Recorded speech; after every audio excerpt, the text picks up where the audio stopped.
we're live. I want to thank you guys for coming out to Linger Longer. Thank you for coming out to the sermon today. We did No Hallowed Hand. So grateful to be with you guys here now, and hoping to figure out an answer to a question. So you guys get to watch me Google. There should be a link. There is probably not. Did I put a link in the description to the only to overview? I will put a link in the comments, the live comments, for those people who want to join the StreamYard. Get on up here. We'll talk. Otherwise, you guys get to watch me Google about my back pain. Penton and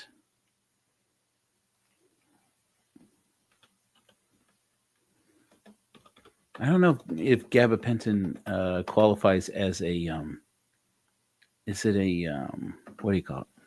I cannot think clearly right now. Let's see if I can. So I've been using gabapentin ever since we had recently a Linger Longer. I think it was Culch who mentioned, because I had said that I got a prescription for gabapentin. I only take it when my back really starts acting up. I take it for a few days and then I get off of it again. And my doctor had prescribed it for that. It was a little disturbing, guys, how quickly, when I told my wife, I told my friends, I told my doctor, ultimately, I'm just kind of resigned to that. I'm going to have back pain for the rest of my goddamn life. And every one of them went, yeah. Sometimes you say something just to kind of like test it and see if people will react. And like, no, I'm sure there's something. It's like all of them are like, yeah, you're 45, you're fat, you're going to have back problems the rest of your life. That's not what they said, but that's what I freaking heard, man. So anyways, so I got on gabapentin. The other side of the story is that Molly's been on my ass for years about that I need to take more than just Adderall for my depression, which is used to treat the kind of depression I have. Basically you get on stimulants for a while, and then when that stops working for you, if it stops working for you, that's when sometimes you can, you might switch over to something that helps to regulate your norepinephrine, SNRIs. So basically the same thing as an SSRI. Or there are, of course, now drugs that do both, that help your brain to regulate your serotonin and your norepinephrine and your dopamine. And I could get on one of those, but I had real bad experiences with SSRIs. So I'm like, feels like it's accelerating the problem. And so my doctor, then get off of it. We won't use it. I used that, and I used Xanax for a while. And Xanax was amazing for like, I want to say I did that just for like 6 months. It's just like whenever I got into a serious anxiety attack, I would use Xanax. And then by the end of that run, I came to discover that Xanax was starting to make me angry, make me feel temperamental. And it's like, wow, this was nice when it was like helping me it mainly just put me to sleep. Which I think might have had something to do with the norepinephrine. I think at the end of the day, I wasn't sleeping at all. For years, you guys, I didn't sleep until I invented my pillow. Not my pillow. That was invented by this crackhead, a guy, that my pillow thing. But no, my pillow is called something else, but I haven't trademarked that. And I still, in the back of my head, apparently think someday I'm going to patent this pillow. I designed a pillow. I went through like dozens of prototypes over the course of years that I was improving it, and finally have one design that I've been sleeping on now for 4 years, and it's amazing. And so so I started. So that was the first time I started to do this. I started to sleep regular. This thing, what's the thing called? Sleeping and recharging my norepinephrine. And let me tell you something. It was a night and day difference. When you don't sleep for days, weeks, months, years, you don't actually get a full night's sleep. You don't get any sleep at all technically when the part when if your brain doesn't get to the point where it recharges its norepinephrine. And I had read this thing. I was talking to my partner Winter about it, and I said I've read this thing about if you wake up at 4:30 in the morning. And he's like, what? And I'm like, yeah, it's like a weird thing. It's like if you notice that you frequently wake up and look at the clock and like, what time is it? And it's 4:30 in the morning. A strange thing. It's a symptom of a kind of depression. It has nothing to do with serotonin. It has to do with your norepinephrine, or in other words, epinephrine is adrenaline. Neuroepinephrine is the adrenaline in your brain. And so I said, and it's like, so basically your brain charges up if you finally get to sleep and you get to this point in this circadian rhythm, I guess, this point where at 4:30 in the morning, around 4:30 in the morning, your brain starts to your brain recharges norepinephrine. And if it suddenly jolts you awake, this adrenaline jolts you awake, that's the same thing they assume has to do this exchange happens in your brain. It's what causes you to have insomnia. And so, it's just your brain has this adrenaline that doesn't empty out over the course of the day, doesn't regulate well during the course of the day. So you lay down at night and your brain starts hopping up on adrenaline, like you're going to go jump out of an airplane, like you're going to, you got this level of adrenaline that's suddenly rushing back in. And it's possible, from what I understand, I'm not a scientist, I'm not a doctor, that the amount of caffeine we're drinking, which doesn't accelerate your adrenaline, it just blocks the receptors where the absorption naturally will happen between your adrenaline and your what's the other one? I'm trying to think. I'm not remembering things so well. Anyways, but so the long story short is, I said I think the problem I have with my SSRIs is I actually need to be on SNRIs. I need to be able to regulate my norepinephrine. And I went to my doctor, and after like 2 years, because I'm great at taking care of myself. I'm not. That's a lie, obviously. Some of you guys, you know me, right? You guys know me.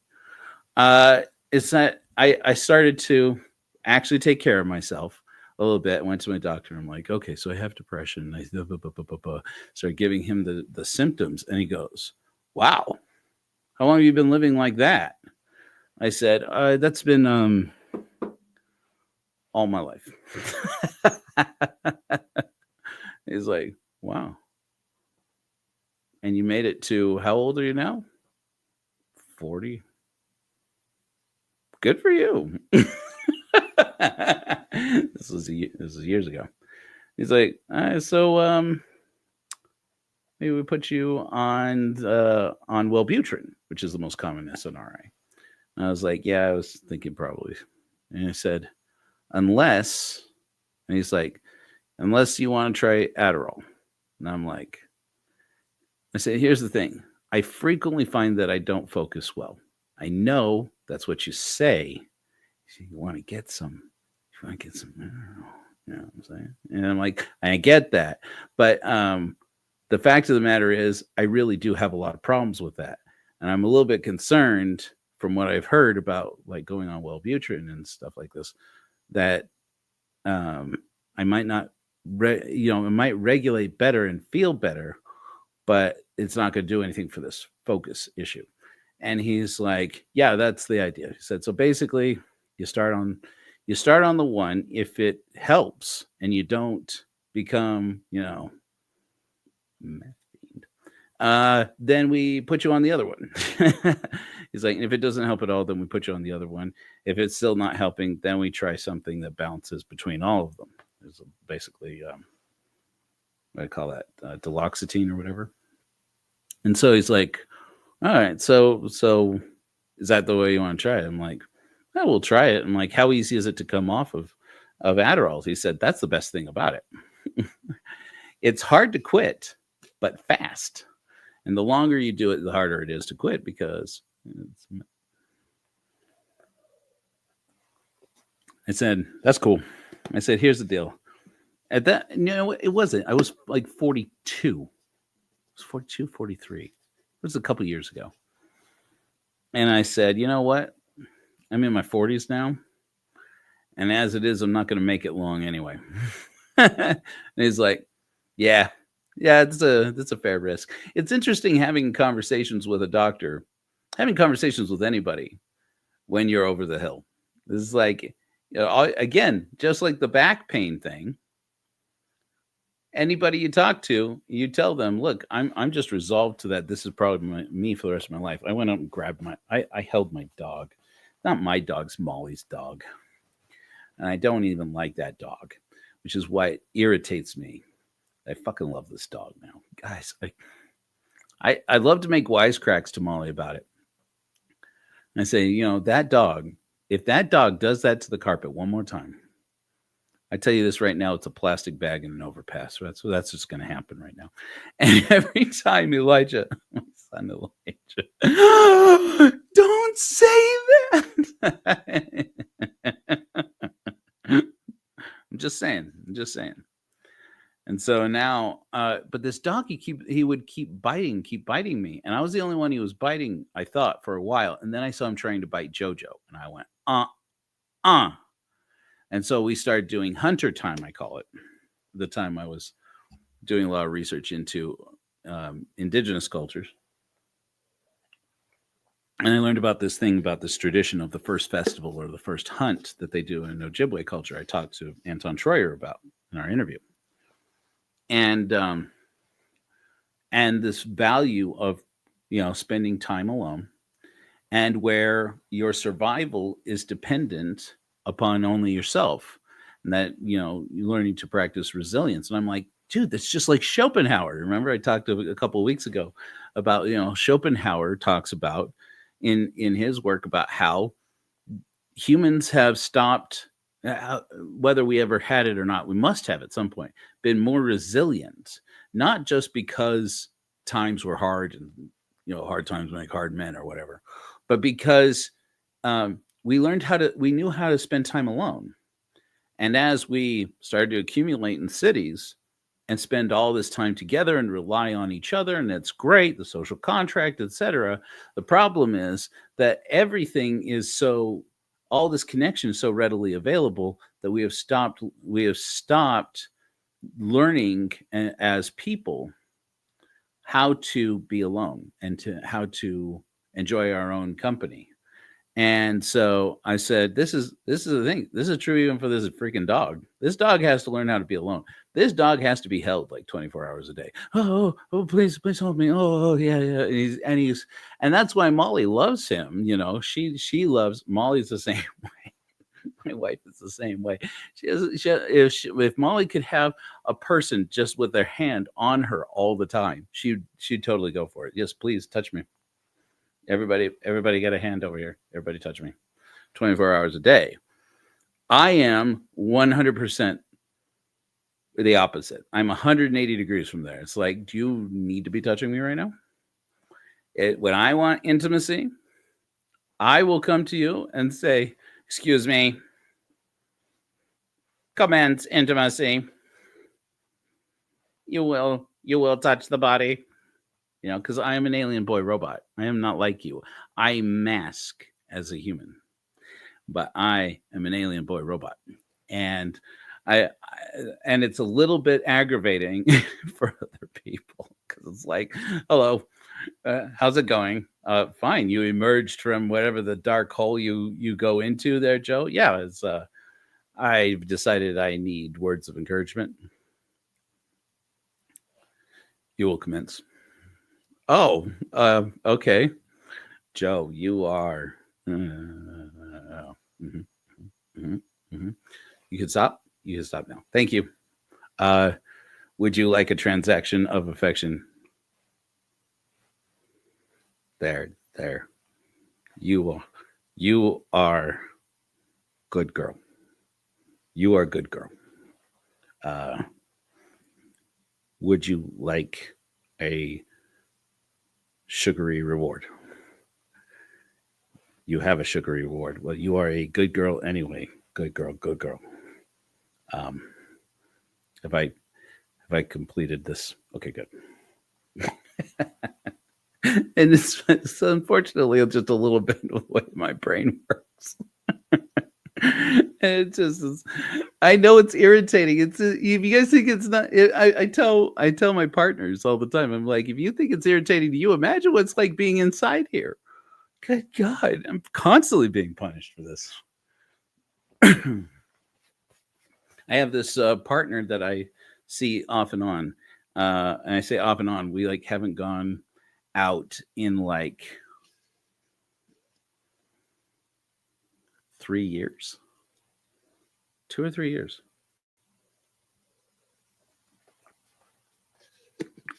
Right, I believe in that, Jules. Maybe you can help me out with that. But I do that. But it's like I take this little dog and I tell him and I tell him even though he doesn't speak English, right? But he gets a lot. He gets a lot out of the speaking to him like an adult. In a lot of ways, he's very much like an autistic little boy. All of his behaviors are like very much like JoJo's. And JoJo hates it, by the way. He's like, this dog is getting all of my interaction, and then he wants me to give it to him, and I am not having it. Boom, nope. And so I go and I put him into hunter time, which is, I put him in this kennel, even though it's not nighttime. And I put him in there, and he spends time by himself, and he's gotten trained to it where he knows not to fight back. He knows that it's not worth it to sit there and whimper and to get all pissed off because I'm not going to let him out for at least an hour. And then he learns that I'll come by and I'll open it back up for him. But when he comes out, he needs to be able to spend time by himself and not be all up on top of people. Because really, he is a sweet dog. He the only thing is that he doesn't realize that his claws are long, which well, he keeps. Yeah. Anyways, she keeps talking about going to get him like whatever they groomed, dog cured, and but then it's a pain in the ass to keep up on, and he gets up on JoJo, and he gets up on Elijah, and he gets up on Scarlet, and he starts clawing the hell out of him, and then starts biting and stuff. And so, he and I got into a habit. I was looking at that. Really? He said, that sucks. It's like, just eat. Hershey will eat everything in the house if he can, and then throw it back up. He's an asshole. And anyways, but I saw this thing that the dog whisperer guy, whatever his name is, does, where you turn them up or onto his back and like simulate a bite on there with your hand on his neck, on his throat. And then you have it, and when he tries to escape, you just hold him down so he knows it. Say sorry, yeah. And so very good, Jules. I didn't know who this was before this, but yeah. And he shows me, and he showed how to do that. And so I started doing that with Hershey. And then, and he started getting really pissed off at me. And I'm like, I'm going to do this every time. This is every time, Hershey. Boom. Every time. Just hold him down. And just hold him down until he submits. And then I just keep doing that. And I tell him over and over, I'd say, no bites, no bites, no bites. And eventually he stopped biting. Works. So, I mean, he still bites sometimes, but like he bites gently. He like nibbles. It's like there's a difference, between the bite and the like playful thing. But it's like, so now I'm trying to get him to stop doing the playful bites with the kids. It's like with me, I don't really care, but he hasn't been hurting me since he started to differentiate between, okay, this is just playing around, But then the other side of it is, it's like sometimes I get that he needs to wrestle, like he needs rough and tumble play. Oh, really? Oh, I should look into that. That's interesting.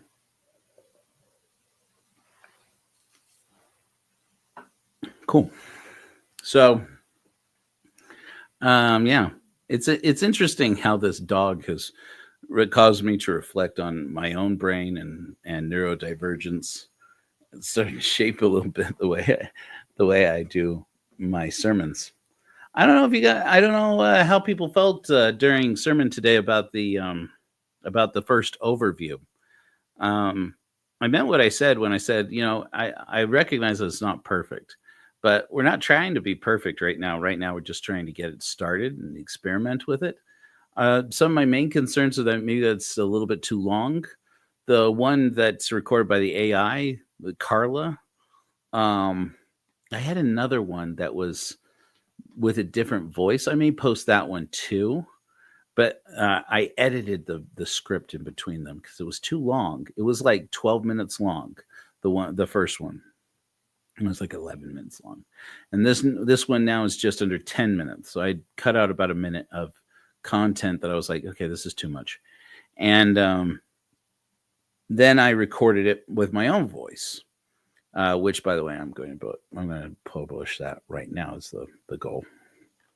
I published it. I recorded it with my own voice, as you guys heard at the beginning of sermon today, and I haven't even reviewed that. I'm going to be blunt with you guys. I haven't even reviewed listened. And the first time I listened to the whole thing was today during sermon, and I thought that I thought it was the best version I had recorded of me doing this. And I'm kind of picky about my own voice. That's why I haven't actually released the Cora Horror argument, even though I have like half of it recorded in audiobook format. And it's just like I listen back to it and I'm like, no, this sucks. And then I just quit on it. And then, but people tell me all the time, they're like, I would listen to books with your voice. I actually have people who have said to me, who want me to narrate books for them. So, anyways, sorry, I'm just while I'm doing this, I'm also uploading the MP3 to the website. Anyways, so I don't know how you guys feel about that, but I am I'm hopeful that we'll get some feedback on on how people like the new overviews as they keep going. Is this the MP4 or the MP3? Are you an MP4 or an MP3? Why? Windows sucks, you guys. You guys have been having problems with Windows lately. Those of you who have Windows, I have a Mac and I have a Windows, and every day I wind up using my Mac. I'm reminded of how much I prefer the Mac operating system to Windows. I just hate Windows, and so but it was a lot more affordable to buy this computer with all the power behind it. I didn't realize when you buy what is this brand? It's called a Legion, but that's the product name.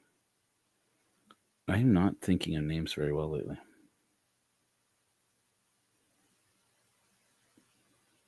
It's the biggest Chinese brand. I forget what it's called now.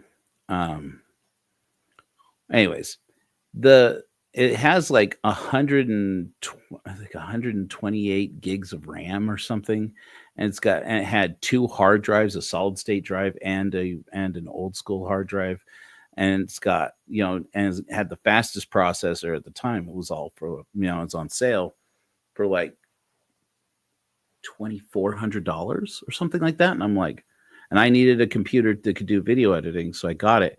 I had no idea how many problems I was going to wind up having. I mean, it is seriously like this computer is a piece of shit. The RAM so far has been great. The RAM works great. Um, the hard drives, both of the hard drives had to be replaced, and right now I wound up using the eSATA connection to replace the regular spin up drive with a solid state drive, which have come down a lot in price. I don't know if you guys have been shopping for hard drives. They've come down a lot in price now, and it's made all the difference in the world. Now my only problem is I bought a Windows machine to save money, and I hate it.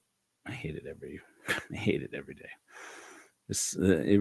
I really miss the Mac operating system. But then I started working with a guy who. Sorry, I'm just filling this in. Solar Maple. Track name is X Mojo. There you go. I'm just gonna publish this so that people can listen to my version of the Solar Maypole anytime they want. It doesn't look great on mobile. Sorry, guys. Oh, and I was going to fix this damn discussion button so that it actually goes. That was super embarrassing. Did you guys see that? I'm like, you can just click this and it goes to the. Oh, shit. No, it doesn't. Damn it. It's not a core horror catastrophe unless there's tons of shit that doesn't work.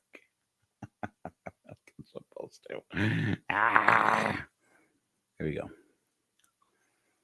Publish. Anyway, so now we've got overview.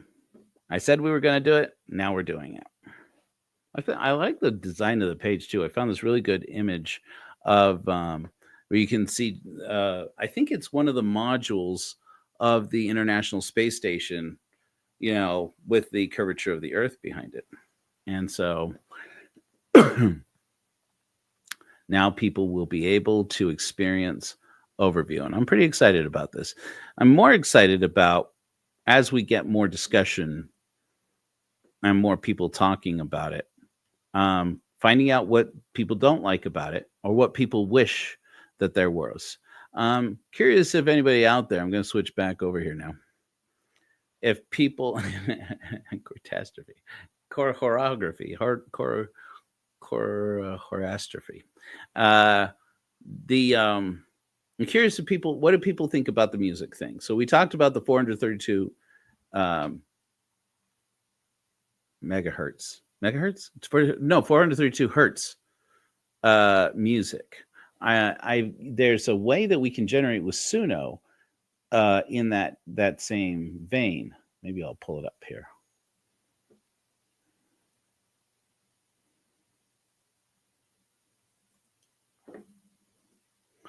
I'm using Suno.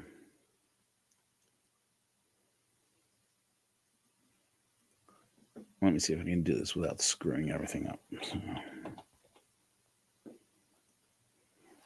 I'll let you guys hear some of the music that I've been working on here.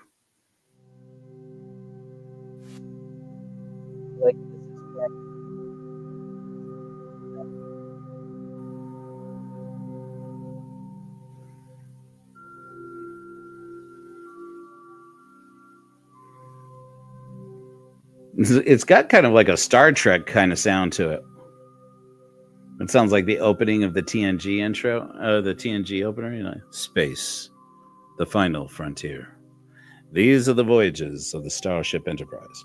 But it's like, but then it gets to this part, and it's like, that's too busy. It's too distracting, right? So no.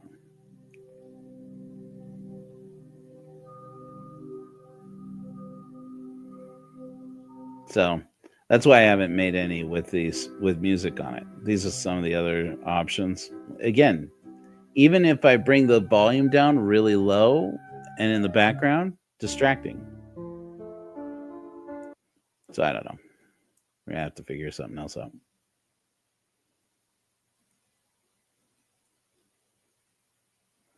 Do you think so? Maybe. Maybe I should do something like that.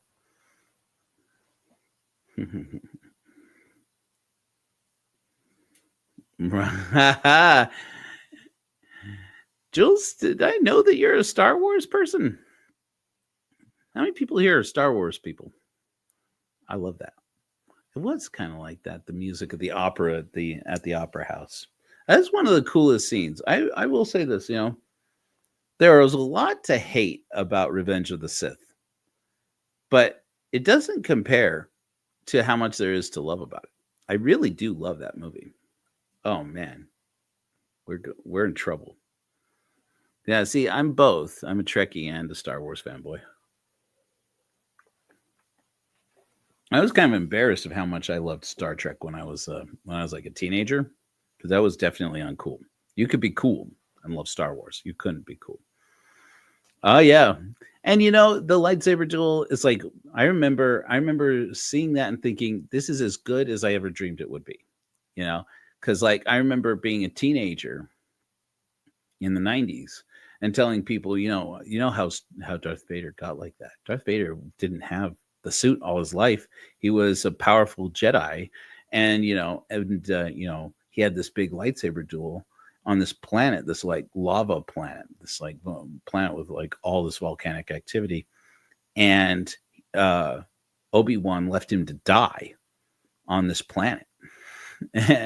And after he fell into lava and burned up, and people would tell me, Joe, do you need to go outside right now?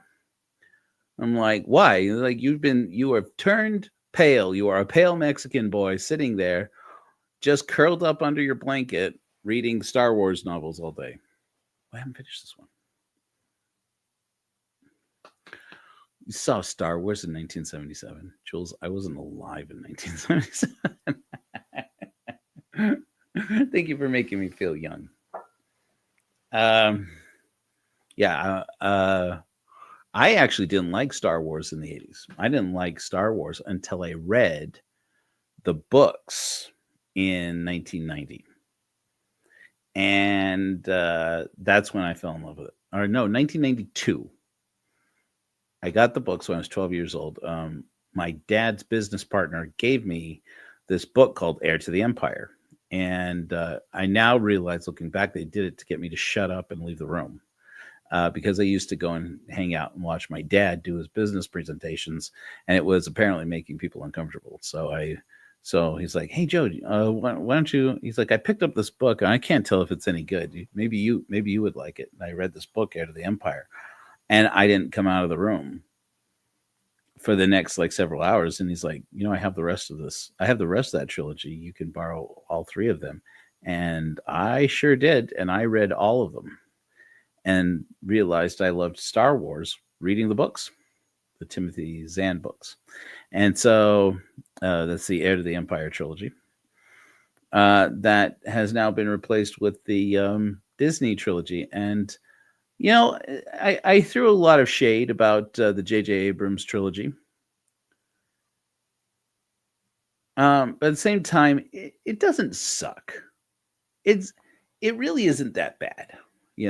It's just that in my mind, I'll always compare it to the expanded universe. And the expanded universe, but there was no way that they were going to get Carrie Fisher and Mark Hamill and Harrison Ford back into the series in time and to make Heir to the Empire the way that Heir to the Empire was. So I'm going to be honest with you. I love the idea of Harrison Ford and Carrie Fisher and Mark Hamill and Billy D. Williams being back in Star Wars, the actual actors themselves being in these new Star Wars movies. I was one of the people who said, if we're going to have Heir to the Empire, we're going to have to recast. We're going to have to bring in new actors. We have to bring in different actors. And I'm like, I hate that. I wish that they hadn't screwed up and not worked Harrison Ford back into the contract, back into his deal back in the 90s and made the other trilogy. But, Harrison Ford was never going to make Star Wars again. And so some of this is technically his fault. They can de-age them now, and Star Wars has proven that, right? And they can do pretty good at it. There are VFX artists, I don't know if you've seen this, who have done better Luke Skywalkers than Disney does now. And they can do that now, but they didn't have that when Disney bought Star Wars from George Lucas. So they only had so much of it, right? They had one shot of Carrie Fisher as young Carrie Fisher. And I thought it looked really good. Now, again, they have VFX artists who've gone in and face swapped Carrie Fisher, younger Carrie Fisher at the end of Rogue One with a better version, like drastically improved it. It's like, holy crap, does that look like Leia? And so, and that's pretty cool. Now with AI, the way it's going, I don't know if you guys know this. You guys know that I'm a failed filmmaker.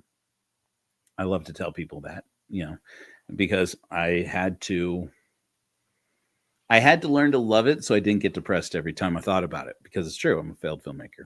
And so now I just learned to love it. Now my life is much better. Learn to love being a failure. And let me tell you, whoo, it's such a relief. Such a relief. It's like, I'm just suck. I don't suck at visual storytelling. I think you all know that. But realize too late in life that to be successful as a filmmaker is not to be good at visual storytelling. It's to be rich or be good at talking rich people out of their money. And that is the skill I wish I had learned. I still wish I could learn. Problem being, morally, I can't bring myself to do it. Otherwise, I would just take a sales course and learn how to sell. And it's like, I do believe in it. I do believe in the value of it. I believe it's a valuable skill to talk rich people out of their money, and just understand that they separate a lot of wealthy people who invest and or donate. They separate in their mind this idea of value being attached to the numerical value, the actual numbers you write on, that you can write on a check. That it's not about that. It's about representing the opportunity. It's about representing relationships. It's about, things like that. I learned working for rich people that that's how rich people think about money. And so, yeah, exactly. Hyde, also AKA Landry, is bringing it up exactly. That's exactly the point. When I was a missionary, I hated it. I absolutely hated feeling like I was talking people out of their religion and into ours, like I was selling it to them. I'm like, I feel like a door-to-door salesman, like a Fuller brush salesman, and I hate it. And I'm like, when I get home, I'm going to get back to making films, and I'm never going to work in sales a day of my life. Come to find out, pretty much everything is sales, and especially film is about sales. Long story short, I decided a couple of years ago, I have to quit chasing this dream or it's going to break me. And so I told Molly, I'm like, I'm accepting and embracing my failure as a filmmaker. I'm never going to make movies. And I just have to get around it. I did a lot of crying on this. I did a lot of grieving on this. I went through a whole grieving process on what it means, on what it means to have failed at the thing that I have dedicated my life to for over 25 years. And I said that the problem is that working for other people, making visual storytelling, has broken me so badly. And the process of doing this all for money and sacrificing my artistic vision, sacrificing my creativity for money, has put me into a place where it's starting to after 25 years, at last it started to make me sort of start to hate it, to hate my art, to hate the thing that I love about everything I love about visual storytelling. And I said, I can't afford to lose this. I can't afford for the pursuit of this career to make me hate the creation of art. I can't afford that. That's too big a sacrifice. I have to start focusing on something else. And that's when I started focusing on doing legal work, and wound up with one client. And that's it. I didn't even get my certification done. I was supposed to have it done by March. Guess what? March is come and gone, and he doesn't care. And he doesn't care. I don't care. Screw it. And now I've decided I'm definitely not going to do legal work forever. And so Molly's like, what are you going to do? I'm like, I don't know. Isn't it exciting? I said, look, I'd love for the Church of Korihor to be the thing I do full time. I really would. If I could have my druthers, I would write my books, I would preach my sermons, I would paint my paintings, and occasionally I'd make movies. If it comes up, if I can, and if I have full artistic license to do my own thing, without having to ask somebody else, will you give your money to my project? No. I just want to do my movies. I just want to do my thing, and if I make no money at it, that's fine. And so, I'll just make it and put it out there and say this is my art, just like I do with my paintings. I don't have to go to anybody and ask them what do I paint. I paint what I want to paint, and that makes me happy. But I get that that's not practical as a career right now for me, but I'm going to work towards it. We got time. So, yeah. Anyways, the point is this. Okay, the point I told you that to tell you this.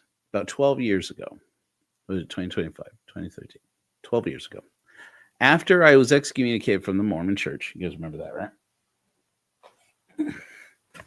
After I was excommunicated from the Mormon Church, and I published the Korihor argument, and realized that I had gone the wrong way with the Korihor argument entirely. People weren't everybody who was going to buy it had bought it. Turns out that's not true, by the way. Since I started the Church of Korihor, quite a few people have bought it.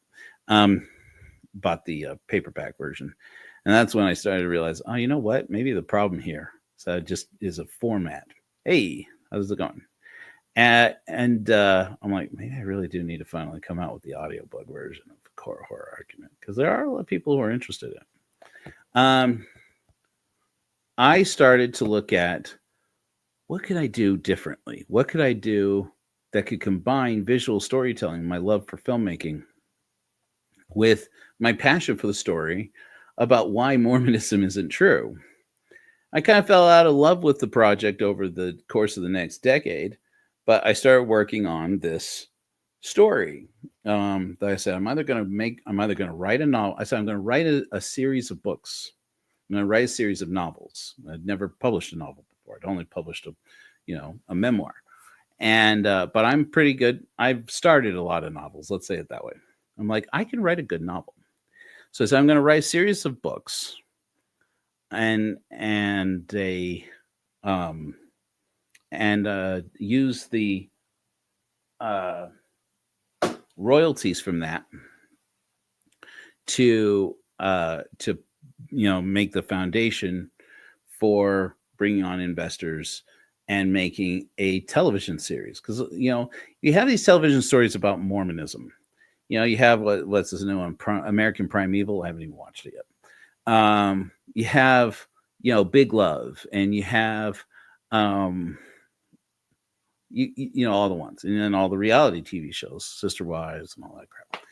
And I'm like, none of them really get to the heart of it. And then, of course, I don't know about you guys. I don't know if any of you were like super disappointed with not Lance Bass. What's his name?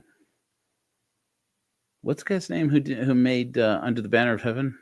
Anyways, I don't know if you guys are as disappointed as I am about Under the Banner of Heaven, because I'm like, visually, it's fine. The acting is good. The story, it's important for people to know it. But there's a bunch of it that's just like, that's not the way it happened. And it's not even the way the way Krakauer wrote the book, there were a lot of historical problems with it already, to then take it and like change everything. I was talking to somebody the other day. I haven't read the book Under the Banner of Heaven since I read it when I back when I was in college, I think. And it's been like 20 years since I read this book. I was talking to a neighbor, and I'm like, where is this town that they're showing in the TV show? And I'm like, they keep talking about it. Then they call it like Pleasant Mountain or something like that. I'm like, okay, there's Pleasant Grove, and then there's Mount Pleasant. Where is this town? I'm like, and he's like, it's fictional. I'm like, is it in the movie? I'm like, now that I live in Utah, I don't remember where this town was. I didn't know Utah well because I'm an Arizona kid. And so I'm like, okay. I'm like, but it was in Utah County that the Lafferty murders happened. And he's like, it was here. And I looked at him like, here, Utah County. And he's like, here, American Fork. And I'm like, really? He's like, yeah, you go down the street, go down the house. And so the house where it happened, or the apartment, I think it was or like duplex or whatever. He's like, it's right there. You can still go by there. I think they tore it down and rebuilt it, or they like rebuilt. They built like apartments there or something. I don't remember. Yeah, I don't remember that. But he's like, yeah, it's right down the street down there. So that's where the Lafferty murders happened. I'm like, holy crap! I go by there all the time. I'm like, ugh. This is the point is there's so much history about this. Okay. I said, here's the thing. If you told a story over the course of, I think in the end I decided 13 episodes, 13 or 14 episodes. No, I think I cut it down to like 12. So it's like a mini series. It's like halfway between like a mini series. I think I decided that, that because an episode, like a season of Game of Thrones was like 12 seasons or 14 seasons. It was between 12 and 16 seasons. I'm like, okay, so that's our target. It was like 13 episodes. I said, we'll do we can do one episode just about Kirtland. If you just take the story of Kirtland and take it from the perspective of two adolescents at the beginning, one of them is fictional and one of them is real. And so I created this character. I'm like, the fictional is like a 12-year-old boy, and his name is Orville. And I'm like, I don't know. I'll come up with a better name later. I didn't. Orville.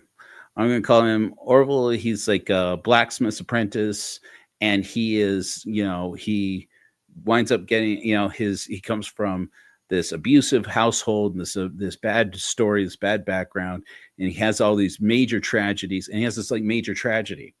And I won't get into it just in case one day I actually decide to do this. He suffers this terrible tragedy as a boy, and it causes him to have selective mutism, like Korihor. And Joseph Smith cures him of it, heals him of it.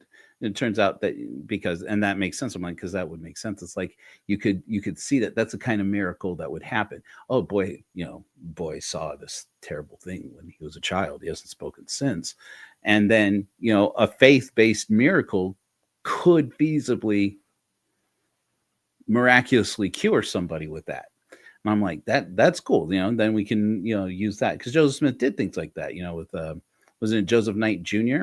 was the first miracle of the church, they called it. He goes to, that he had this experience. He complained to his father about Joseph Knight Sr. And Joseph Knight Sr. had said to Joseph Smith, he said, my son told me about this terrible thing that's happened to him, which is that he can't pray out loud. And back then that was, and still today, there are people who still believe this, that if you can't pray out loud, that means that you've been possessed by a devil and by a demon. And Joseph Smith cured this boy in front of the whole boy. He was like Joseph Smith's age, I think. And he cured it in front of the whole congregation there in Colesville. And that's part of the story of how all these people became converted. They saw a miracle. They saw that Joseph Smith cast a demon out of a boy. And so I thought, well, you take that same thing and we'll put it into Orville here. Orville becomes like this super Mormon kid as a teenager.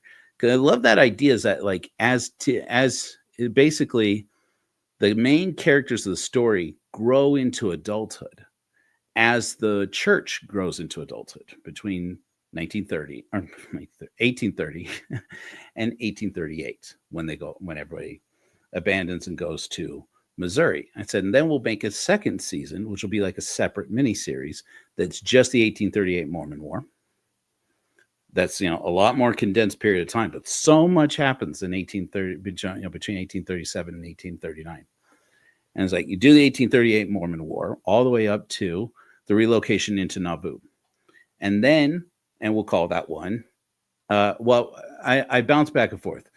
I bounce back and forth between calling that Independence and calling that like Adamondiamon or something like that. So you got Kirtland is miniseries number 1. Independence is miniseries number 2 or season 2, if you will. And then the third series is Nauvoo. And then I thought, that technically you could do a fourth series if that were popular. You do a fourth series and call it Deseret, and just follow the same characters into Utah. And so it's like, this could be really cool. So there's two stories, these two adolescents. One is Orville, who is fictional, and the other is Mary Elizabeth Rollins Lightner, who is the first girl. I can't emphasize that word enough. Girl who is proposed to by Joseph Smith. Now he doesn't actually propose to her until she's a woman, a grown woman, but she's the first person, according to her, she's the first person that he tells that God has given him a revelation that she's to become his plural wife in 1830 or 1831. I have all my notes in a document. And she at the time was 12 years old. So, and she really believed in him. I mean, she really did love Joseph Smith as a prophet. And she later says that, she for years had thought, I don't remember the exact way she said it, but she said, for a long time, I thought that I had dreamt it, like that it wasn't real. And that I was just so infatuated with the prophet that I wanted it to be true, that he had said that to me. And she said, and then when we got to Nauvoo, he proposed to me. And she said, and then I had to actually get a testimony about it because I was going to marry the prophet. And she did. And then she, of course, at the time, she is married to Adam Lightner. But that's all part. I mean, that appears to have been part of the plan. Was that Joseph Smith basically had Adam Lightner? Wasn't I think in the end it was like, again, I have my notes somewhere here. I think she married Adam Lightner and Philo Dibble, and so or something. Maybe it was the other way around. I have my notes somewhere. It's been years. So, anyways, so I'm like, okay, so you have the story being told from the perspective of Orville, who because Mary Elizabeth Rollins Lightner, right after she meets Joseph Smith, her family, they were connected to the Gilberts. The Gilberts were Algernon Gilbert was the guy who was business partners with Newell K. Whitney in the general store there in Kirtland. And he dies in the march to Zion's camp. But they took the Rollinses in, no relation. Just kidding. We're all related to tree somewhere up the line. But, yes, my Rollinses and her Rollinses are related, but like back during like the Revolutionary War or earlier, somewhere in there. And so the Rollinses were basically living at the mercy of the community between Isaac Morley and Morley's Farm, which is a Christian commune, and the Gilberts, who kind of taken them in. I think that they are actually technically related. Anyways, I forget how, but she used to call Algernon like my uncle Algie or something like that, Algie or something, and they were really close. And if you know Mary Elizabeth Rollins Lightner, basically she was like Joseph Smith a lot. She would make up potions and things. She was like an apothecary type person. She believed in the old ways and the old spirits and the old ways, dowsing rods and all that business, right? She was like a spiritual person, spiritualist. And she people all her life, people would come to her to treat ailments. So I guess in that way you could say she was more like Lucy Mack Smith, Joseph Smith's mom. She was a lot like her. But she loved the Book of Mormon. She got baptized. She and her mother and siblings got baptized when she was 12. And then she read the Book of Mormon. She read the first book like in one sitting or something like that.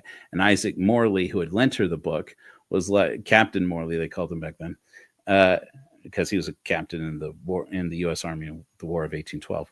And so he's like, you're enjoying this so much. She could like recite the whole the first few passages of First Nephi from memory, just having read it once.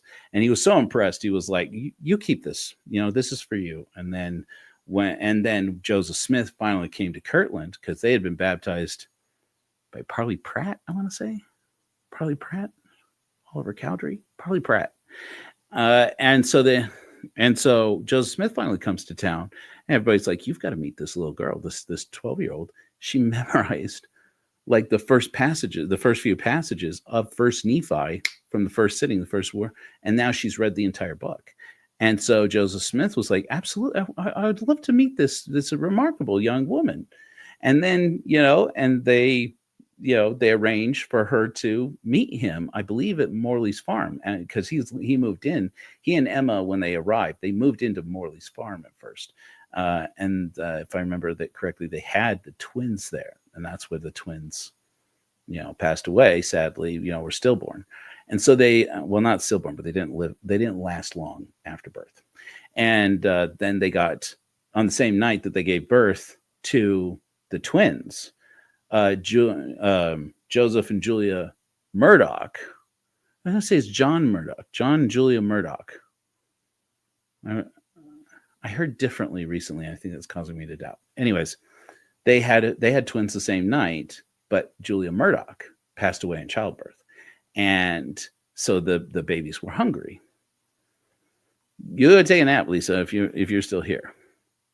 It's good to see you. I'm sorry you're feeling unwell. And so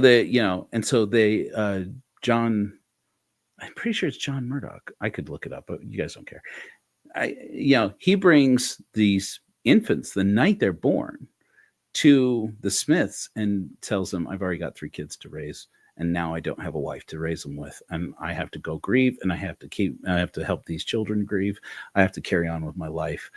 I know maybe this is the wrong thing, but will you take these children and just have them as yours? And that's how Joseph and Emma had twins. The night that their twins were born, they had to bury them. They were it was bad, from what I understand. They were really they didn't develop very well. And so they, which was a problem constantly throughout Joseph and Emma's life, which is why it's still remarkable to me, these people who say that polygamy couldn't have happened because where are all the children? I'm like, do the freaking math, dude. Number one, and they're like, well, Joseph Smith and Emma, they had 11 pregnancies. Yeah. How many of them were successful? It's a sensitive thing, even though everybody involved in it is gone now from this earth. You're talking about a seriously traumatic thing for Joseph and Emma. They lost children, and their first 3 children were badly disfigured, and it was at the time people talked about how, well, that man he serves the devil, so of course the devil, these children, they are the devil's children. That's why they're born the way. It's like, okay, he had scarlet fever when he was a kid. One of the side effects of that is fertility problems. Her family has serious fertility problems, even though her parents had like 11 kids or something, 9 kids, something like that. But they had the same. They also had fertility problems with children who was born. And back then, nobody's taking folic acid during pregnancies. Nobody's taking prenatal vitamins. Nobody's taking extra precautions in terms of drinking while they're pregnant. So it's like, it's not surprising that people, that babies they didn't make it. And infants, there wasn't the medical science to intervene with ailments that are pretty common now, how to treat colic, how to treat, jaundiced babies. Before there was science to really do that, it took them. I mean, it was bad. And so, and then of course you have measles and all that. And so, and so mathematically, how many even children of Joseph and Emma who have surviving lineage today, it's through a remarkable factor of I think mainly it's Joseph Smith the third, who's populated most of that, and the descendants of Joseph and Emma today, because their siblings, most of them either didn't have any children at all, or their children didn't survive to adulthood, or their children didn't have children. So you have to have but at the end of the day, Joseph Smith III, I recently learned this because I picked up this new book. I'm pretty excited about it because I've been doing research for this documentary I've been talking about doing about David Hiram Smith. I got this book because I saw an interview on Gospel Tangents with the author, and I was Gospel Tangents or Mormon Book Reviews, I want to say. Anyways, it was either Rick Bennett or it was Stephen Pinecker. this interview with the author of this, Roger Launius, who's missing. We don't know what happened to him. I discovered this by going to his Facebook page. But people are like leaving him messages like, "Are you okay? Where are you?" So this guy was an RLDS researcher and historian who then started giving tours at NASA. He was a NASA tour guide, and apparently he's gone missing in the last couple of years. Nobody knows what's happened to him. Anyway, I found his book, and I'm reading about him here. I didn't realize this. There's so much I don't know about Joseph Smith III, but he had 3 wives, not together like Joseph Fielding Smith. Not at the same time. He had 3 wives. 2 of them kicked the bucket, and he had like 15 kids by his these 3 wives. Anyways, that's the whole reason why you have any descendants of Joseph Smith and Emma Smith these days, is not because Joseph Smith was so fertile. Joseph Smith had fertility problems. Emma had fertility problems, and you wouldn't expect. It's very common for somebody to have sex with a person 1 time, or 2 times, or 3 times over the course of 2 years. In Nauvoo, it would have been very normal for those people to not have had a baby who had a baby who had a baby who had a baby. And so they hey, Colch, you missed sermon, buddy. No, I don't know if you did or not. You missed my, never mind that. You missed my awesome Mark Wahlberg impersonation. Everybody sell it. How good was the Mark Wahlberg ad for the Hallow app? I mean, come on. I didn't spend enough time working on the script for the Hallow app. Anyways, but the impersonation was still pretty good. You guys like the Mark Wahlberg impersonation, don't you? Anyway, the point is the story I got really fleshed out. How Orville comes to be healed by Joseph Smith, winds up becoming a missionary. Falls in love with a girl from Kirtland. He's living in Kirtland because Mary Elizabeth Rawlins-Leitner, almost immediately after she met Joseph Smith, her family gets sent as part of the mission to Missouri to start up the real Zion. They're having to build Kirtland as if it is Zion, but the Book of Mormon tells and the Revelation tells them that they have that the real New Jerusalem is to be built in the land of the Lamanites. Oh, I mean, by the borders of the Lamanites, however it's written in the end. Ex-Mormons know what I'm talking about. And so, cool. That would have been good, Hyde. That would have been funny. There's a lot more. It's Calvin Klein's. Yeah, that's right. I did the full Marky Mark in the Whitey Tidies. I did. No, it's a lie. It's a lie. But so Mary Elizabeth Rawlins-Leitner, she goes to Missouri and she witnesses all of that catastrophe. You want to talk about a catastrophe, the Mormon catastrophe that was the experiment to try and make Missouri into this Mormon utopia. It was doomed from the start, man. And she got a front row seat to all of that. So she's in Missouri, young woman, trying to live her life as this Mormon teenager who Joseph Smith has basically proposed to at this point. And meanwhile, he's back in Kirtland and he gets a front row seat to all the events that are happening there, including all the revelations, when Phalastus Hurlbut shows up and, you got Ebert D. Howe publishing, basically anti-Mormon tracts in the Painesville Telegraph.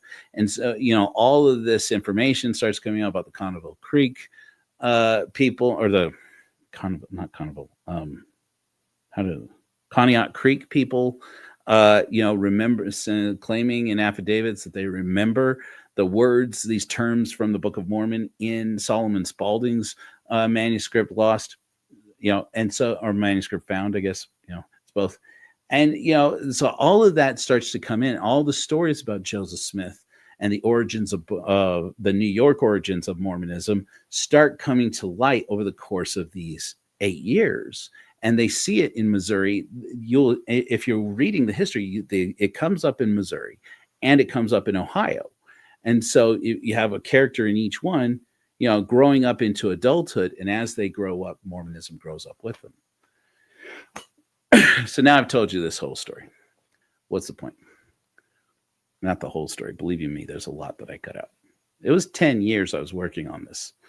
And I started writing scripts, and I was, gathering, information about, everything from like how much did things cost at Newell K. Whitney's store, and what kind of, what kind of weapons did they have at Zion's camp, and so they had like, there's all these things. I was doing this research, and it was like opening up the floodgates of information on Kirtland and independence.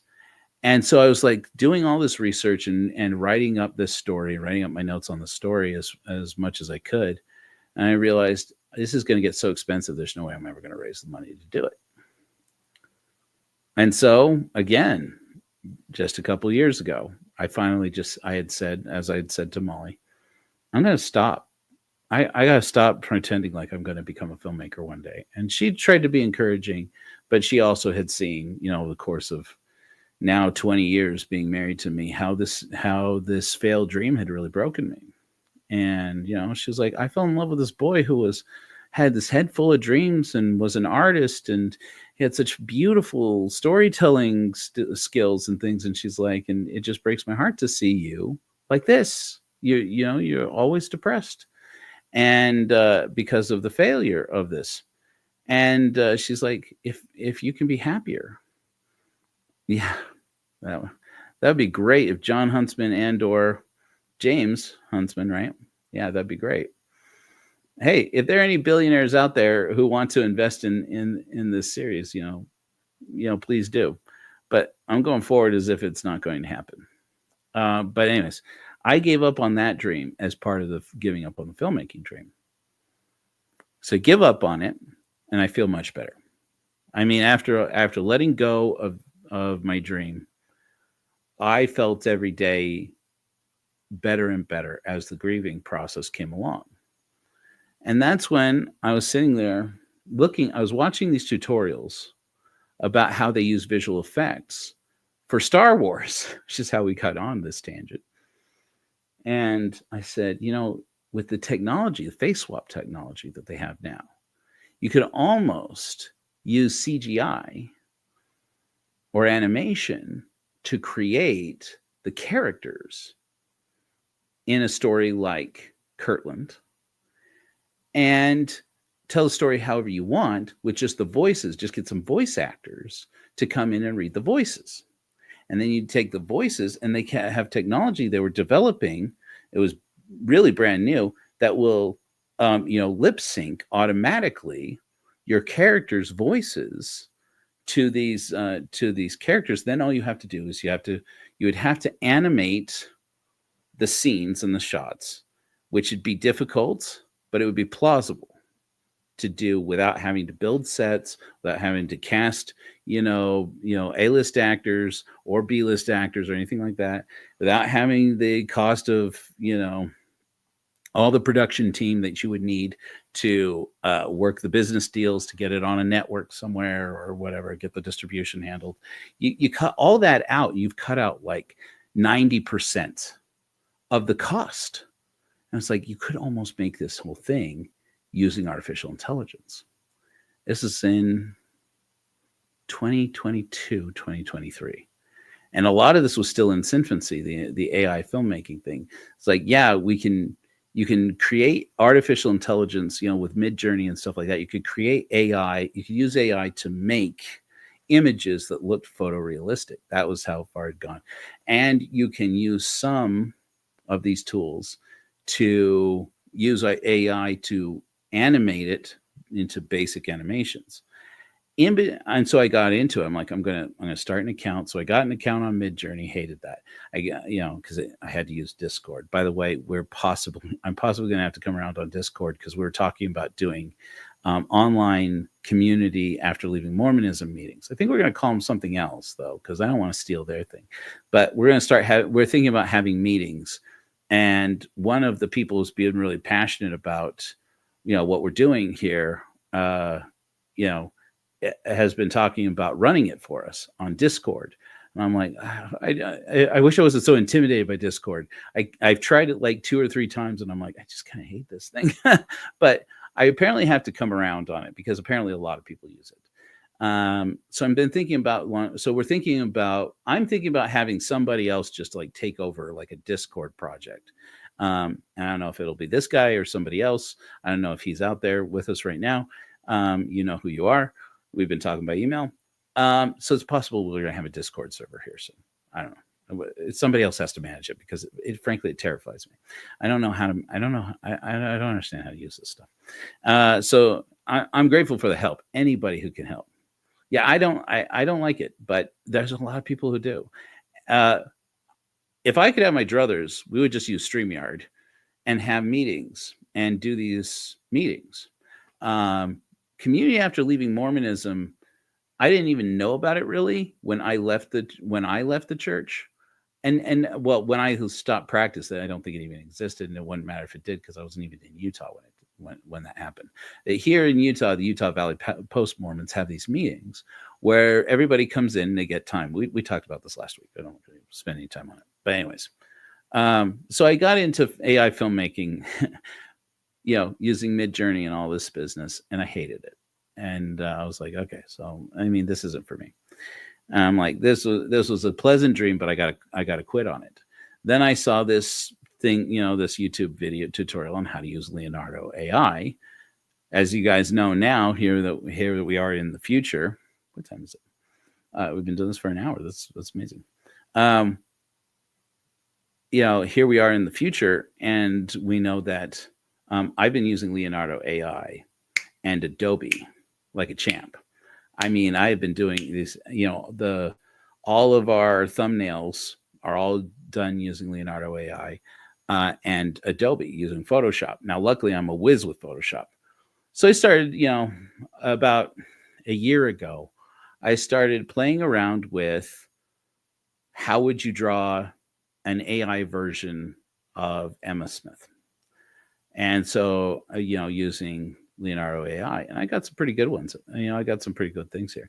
And then at the same time, I did some for Wild Bill Hickman during this. By the way, during the course of this time, I also wrote a whole screenplay for a Western, for a movie called Kingdom Business, which is about the experiences of Wild Bill Hickman as recorded between this book. Is it here? It is here.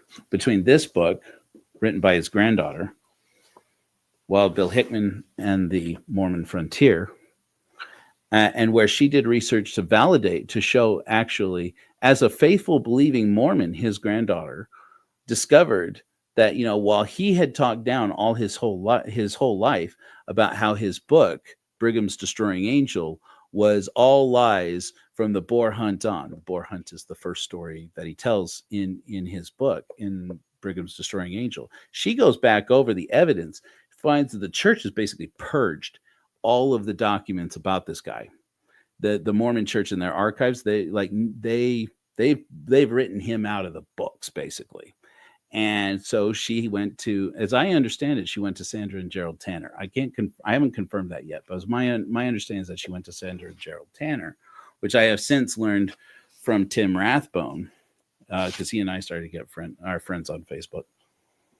He's like, yeah, that was kind of like the thing. If you can't find it, if you go into the church records and you can't find a document, you go to Sandra and Gerald Tanner. Even Mormon historians, you go to Sandra and Gerald Tanner and they have it. And so anyways, so she was able to go into, some documents, letters between her grandfather and Brigham Young, information, the letters between him and his kids, and everything. Anyways, she was able to verify that not nearly as much as, well, he told people because he was concerned about his kids, how his kids would feel about him, apparently, and or what kind of legal trouble he could get into after the Mountain Meadows massacre was really exposed. My computer might be delaying you guys. So I just saw my computer, my things start to spin. Somebody throw in the comments if I start to freeze up or anything. She starts to she basically goes through and discovers that for whatever reason, apparently because he was concerned mainly about how his kids and his former wives, who were all released from him when he was excommunicated, would feel about him based on what he had confessed to in Brigham's Destroying Angel. And turns out he was just trying to do that to protect his reputation. But at the end of the day, most of the book is true. And so I said, well, crap, man, you can make a whole movie about that. Then they made American Primeval, and I'm like, shit, they beat me to it. Somebody beat me to it. I knew it would happen, right? Because this is a really cool story. Unfortunately, you kind of have to lionize a guy who's an asshole. Because, Wild Bill Hickman, it's like, he's a good anti-hero. The way I wrote him in the screenplay is like he's like an anti-hero. It's like a John Wayne type of character, right? Because he is racist, and he is a dick. He's a dickweed. But he is at the same time, but that was when he was a faithful member of the church and taking orders from Brigham Young's. Because of him, we know that Brigham Young had a phrase, used up. And he would say, it was high time that man was used up. It meant that he had to be murdered. And so I wrote this book screenplay called Kingdom Business. And when 2020 happened, and in 2020, I had gotten my best friend, who was a trust fund baby, and had money. And well, he's not just that he had money. He's a filmmaker like me, and we had talked all the time about that. We were going to use one of his, annuity checks, because he would get paid every year, like between $150,000 and like $300,000, depending on the year, just for the leasing rights on timber and mineral rights on land that he had inherited from his father, that the trust had inherited from his father. And so in 2020, by 2020, he had talked about, Joe, I'm coming to Utah, and you and I are going to make a movie together. He was living in Louisiana. He'd moved home to Shreveport. And I said, let's do it. He's like, let's write a screenplay. You should write a screenplay. We'll make a movie. Finally make a movie together. Because we've been talking about doing this for over a decade. And I'm like, Paul, you don't have to promise me anything. And he's like, no, I'm serious. We're going to do it. We're going to do it. He had basically retired from filmmaking at that point, and from video production. And he had, and I'm like, no, he's like, we're going to do it. I'm like, well, let's, we've already talked about doing this. We had tried it once to make a Monster in the House horror film called Empyrean. And it was all about this woman who's trying to get pregnant, can't seem to get pregnant. And it turns out she discovers that she's actually, she's being abducted by aliens every time she gets pregnant and thinks she has a miscarriage. What really is happening is that she's part of this, hybridization breeding program. The Greys are after her, and I got really, really into it. I hate those damn movies. I really do. I never liked those movies. I did love the X-Files. So I'm like, okay, well, we'll take it like from an X-Files angle, and I'll write this story like it's an X-Files story. And I wrote this movie, and then he started talking to me like he didn't even remember what I was talking about. I'm like, the movie, Paul, the movie we're going to make, we're going to use one of your annuity checks, your annuity windfalls. Come to find out, a lot of things happened. And one of them was that his traumatic brain injury had caused him to develop like different personalities. And so sometimes I was talking to him whenever he was hopeful and optimistic, and talking about, the future, we're going to do this, we're going to do that. You were talking to one Paul. And then the rest of the time, you were talking to a completely different Paul. And the one Paul and the other Paul didn't necessarily know the same things. And the other Paul was very depressed. And so he's like manic. And on one side of his manic, he was, optimistic and hopeful, and and we're going to make movies. We're going to get back into the swing of things. We're going to make all our dreams happen. And then, but then, like the rest of the time, frankly, most of the time, it was a night and day struggle just to keep him alive. And his wife was one of my dearest friends. Hey, it's my flesh and blood and chosen family sister.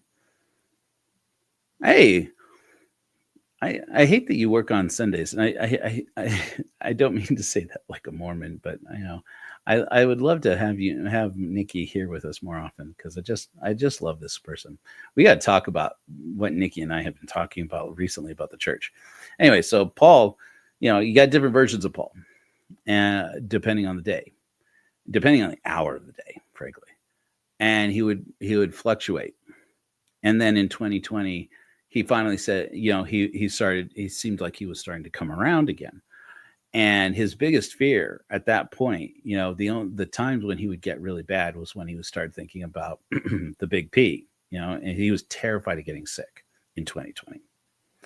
And the big P, the social isolation really started to get to him. And but he was determined to be upbeat and positive. He was going, and hopeful. And then we started talking about making this film, Kingdom Business. And then he got sick in November from the first strand, and he was gone in a week. I'm not going to cry this time, but you guys have heard me talk about this. I lost my best friend. And so at that point, that was about the point when I said to Molly, I said, I got to stop. I got to quit. I can't do this. I've lost Paul. I'm starting to hate visual storytelling, video production. This damn business, my stupid career has, and this loss, it's cost me my love of the art that caused me to want to get into this when I was 15 years old. And, I was Star Wars fanboy, 15 years old back in 1995. And I'm like, it's broken my heart too badly. I can't go on like this.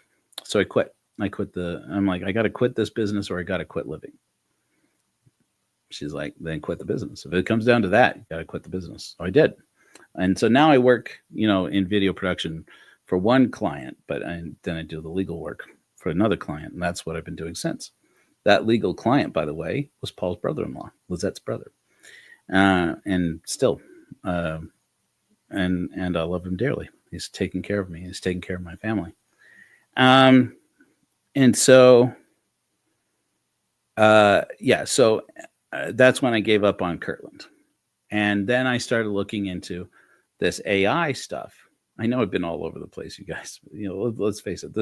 These Linger Longers, they're for rambling, right? I started getting into AI filmmaking. And since then, I've been getting really good at it. And I haven't been publishing much in that side. I did, there are a few clips of like some of my AI filmmaking experiments in the devotional for We're Going Home. All those clips of like the astronauts landing inside the capsule, and the rocket, Saturn V rocket taking off, the tanks exploding and everything like that. That's all AI. And I've made all that. Since I made that a month ago, I've learned so much and I've gotten so much better at it.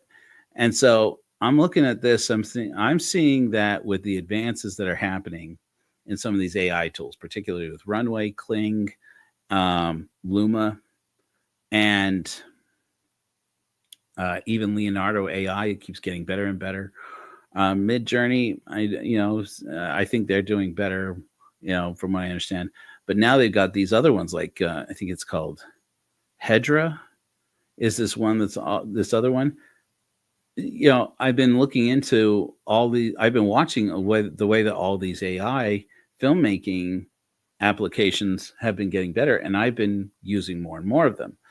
I'm decent at runway. I am a whiz at Kling. Leonardo AI mastered. I'm like, all this. I'm getting really good at this. And so it's about January of this year when I decided, you know what? I'm going to lean into this, not put too much pressure on myself, just in my spare time, whatever remains of that, passively working. What does that mean, Nikki? All the doing such. Oh yeah. Oh, okay. About the AI stuff. Yeah. Well, I'll show you guys some stuff here soon. But and of course, I use AI with everything that we do here at the Church of Korihor. I thought, what if there was a mission of the Church of Korihor?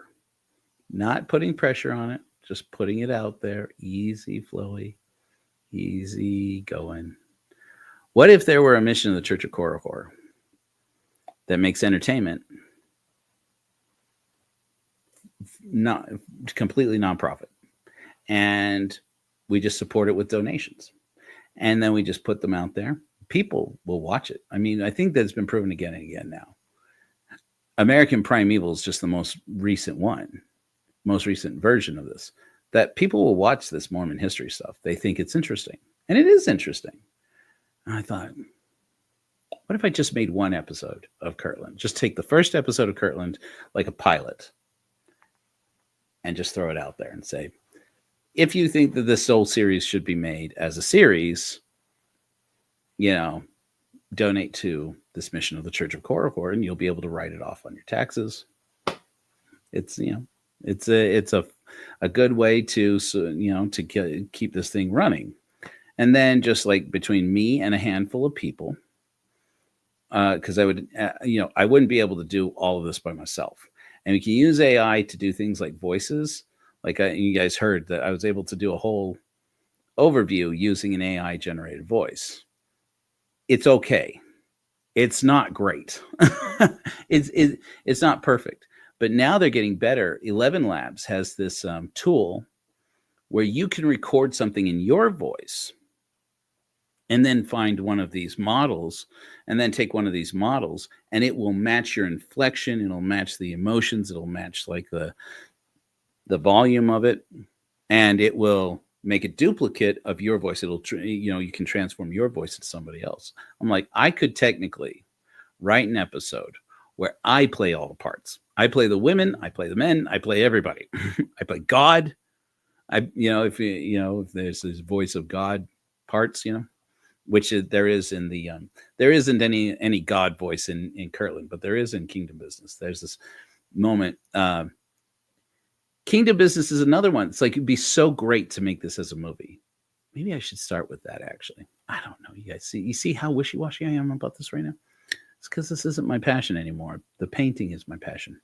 But there's this scene which is real from history.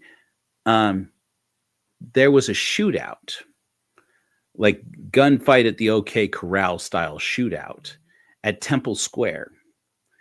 Between Wild Bill Hickman and his gang, the Hickman Hounds, and the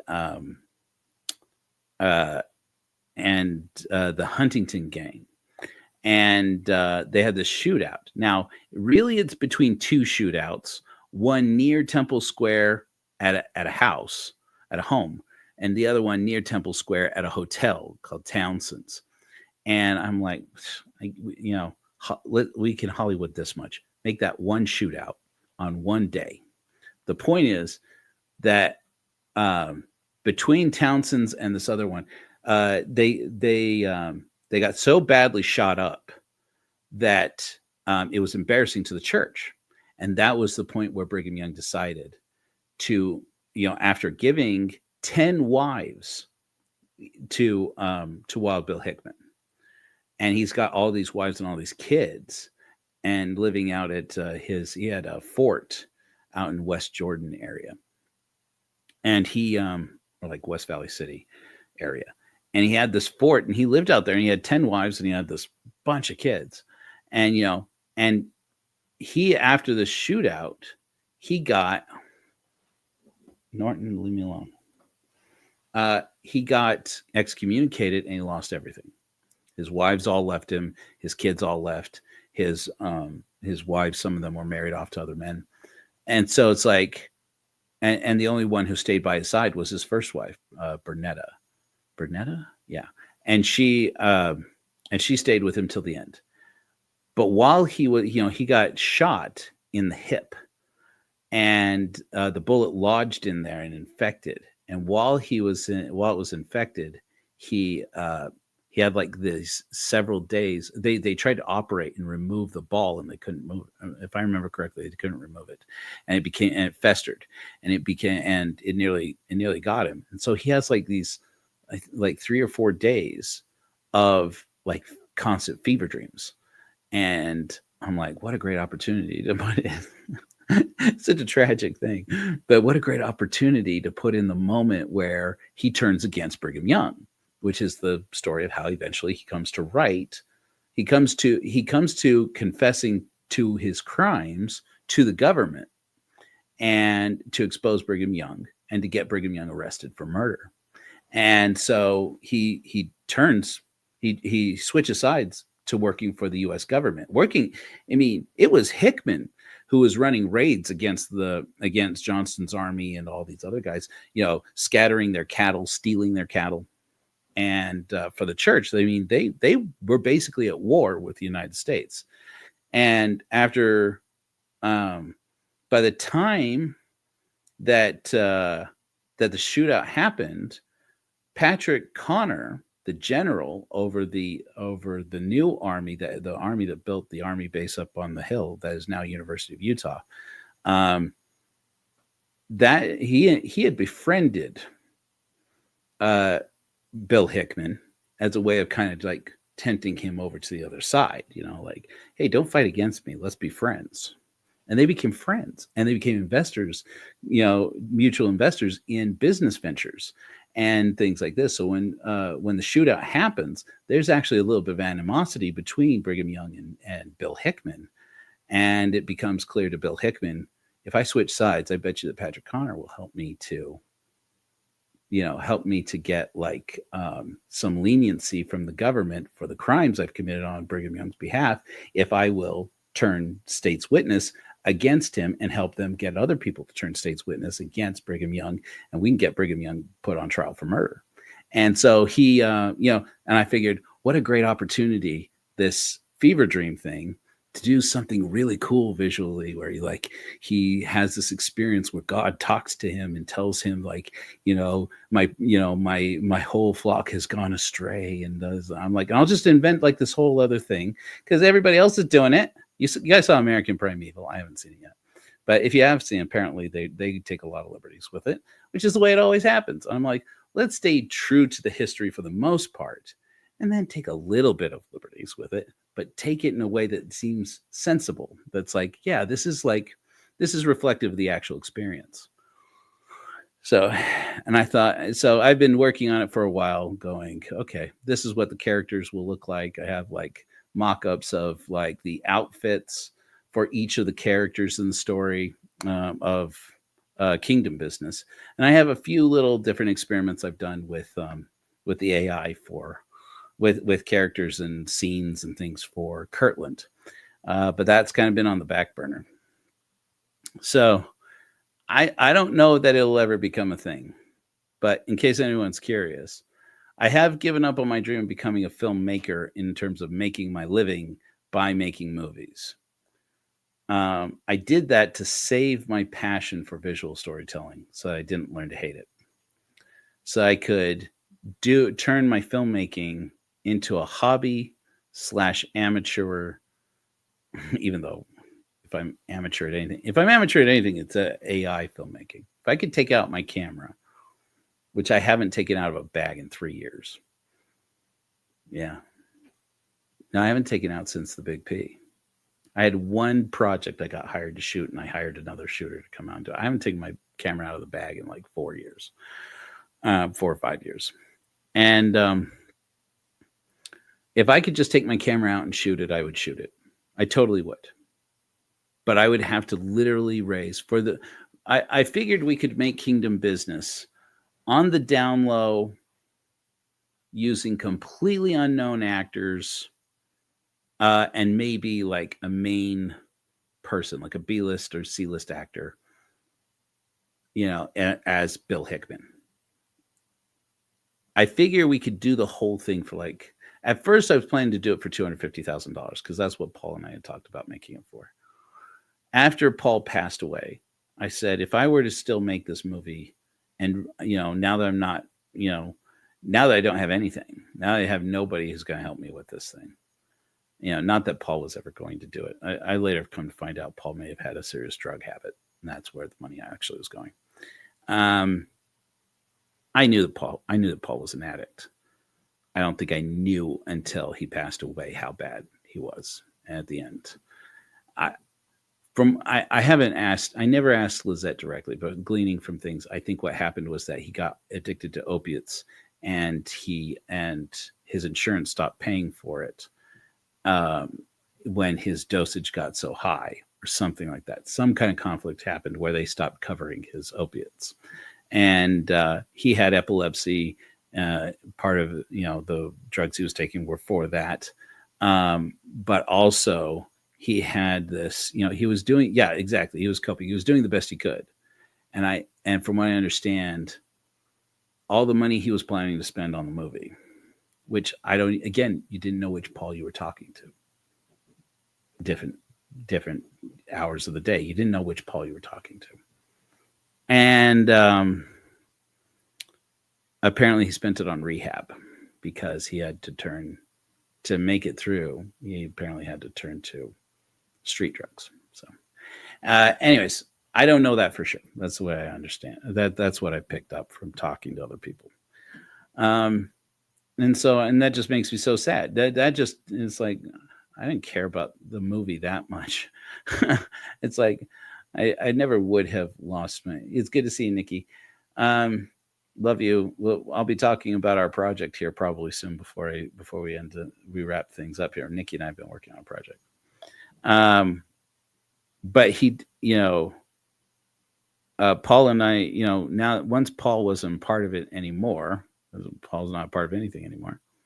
I said, well, you know what? Maybe if I can find an investor, the way I can probably get this done to where we can get someone famous to play Wild Bill Hickman. And that's going to set us back a couple million. So probably looking at something more like $2 to $5 million for a low budget indie film. And so I started talking to people, and that's when I quit. I was like, this is I can't do this again. It's like Empyrean all over again. After Paul fell through on financing Empyrean, I started going to people I knew who had money and who had investors. And I had this deck, as they call them now. I had a PowerPoint presentation with all the visualizations about how, this is, a decade ago. And every day I worked on trying to get people, I worked on trying to talk rich people out of their money, and failed. And I'm like, I can't do this. I don't have any talent in this. I don't have any skill at this. Yeah.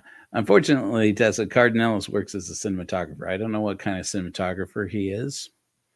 Maybe he's good at raising money. I mean, his past, reality TV shows are an indication that not. It is. It's not that I thought it's not whether or not I considered it, Hyde. It is. It's too big. It's too big for me. I couldn't do it. I had to bring in partners, but then I started trying to sell people back in Empyrean, the days of Empyrean. I tried to get people and I tried to get some producers. I low key almost, I don't want to say I almost got it. I know that he was interested. I wrote Empyrean while I was taking a screenwriting course with Richard Dutcher, father of Mormon cinema, the God's Army guy. And he and I got to be fairly close, not terribly, but fairly close. We're friends. I'd like to say we're friends. I haven't talked to him in years. And I think I kind of got him interested in it. And he's like, I did, and because we read the whole screenplay for Empyrean. back in the day. I didn't come to him with Kingdom Business because he's done with Mormon cinema ever since The Prophet, kind of fell through. They raised like all of $6 million or something to make their version of the story of the life of Joseph Smith.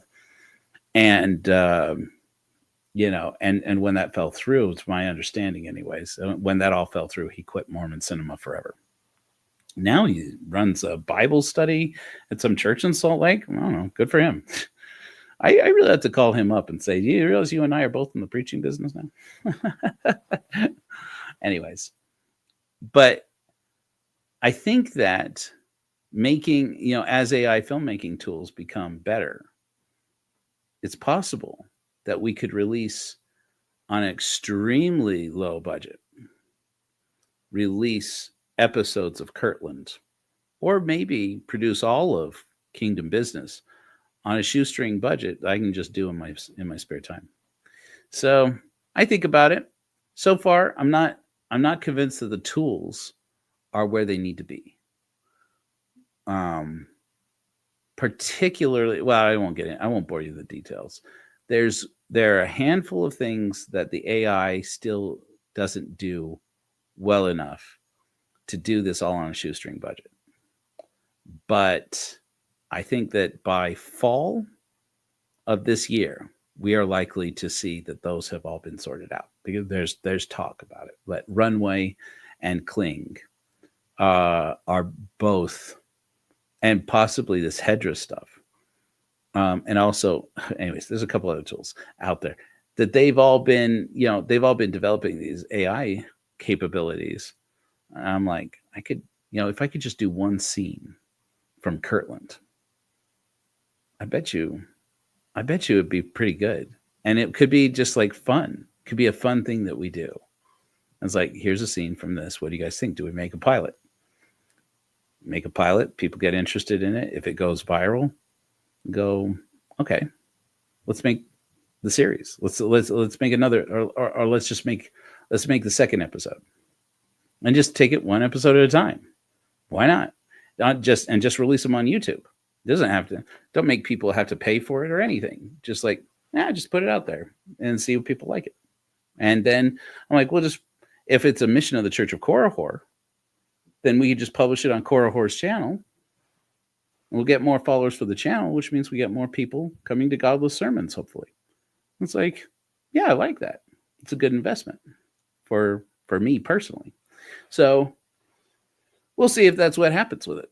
But I'm hopeful. I'm hopeful that something good will come out of it. And the instant that it becomes more work than it's worth, I'm just going to quit on it. I'm just going to say, yeah, that was a nice little distraction. Let's get back to the serious work. I'm not letting it distract me from my current projects. But anyways, the current project, by the way, in the last couple of days, I've been working on the Ascension project. Well, I've been working also on Overview, as you guys saw, which, by the way, now you should be able to go to. Here, let me see if I can pull it up. You should be able to go to korihor.org and see that my version of the solar maypole is up. Let's try it. Blah, blah. Oh, it's already here. Okay.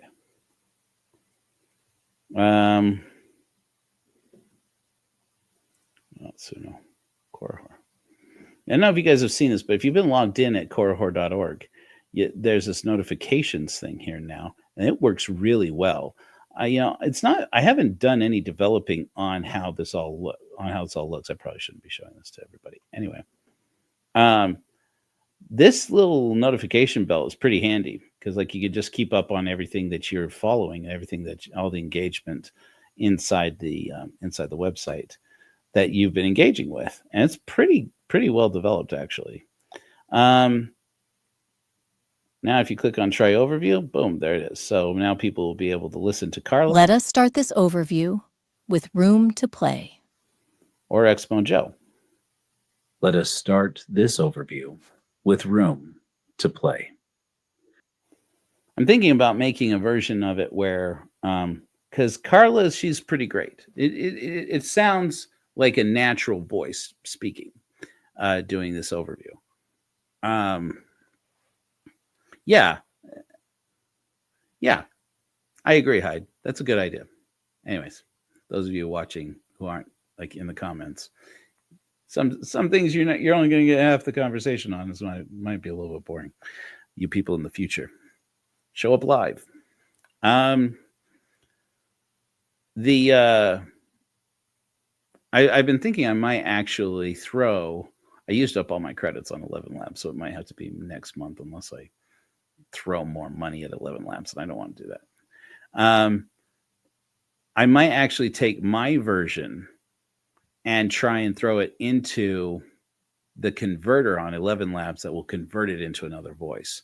Because Carla's great, but like in the moments where the cadence of the voice needs to change based on the mood of the piece, is, I massage it, I try to make it work, but there's only so much that it can do.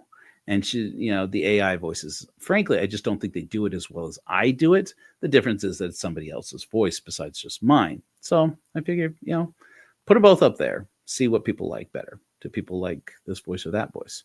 And in the future, I'm hoping as we get more people involved in this, get more people excited about this, start releasing more overviews. Because the idea here is that we'll release a new overview every couple of weeks.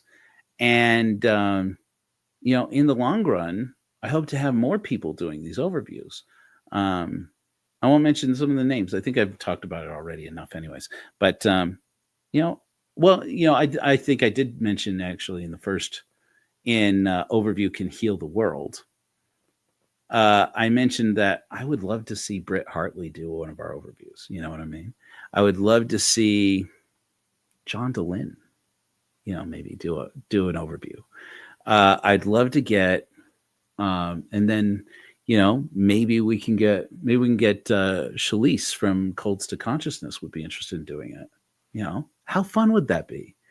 Maybe I'll do one in Mark Wahlberg voice. Just kidding. I didn't even talk about Liam Neeson. Yes, I did. I did talk about Liam Neeson. Yeah. Okay. Sorry. I did talk about that. Sorry. And so I've been thinking about AI doing overview. Oh yeah.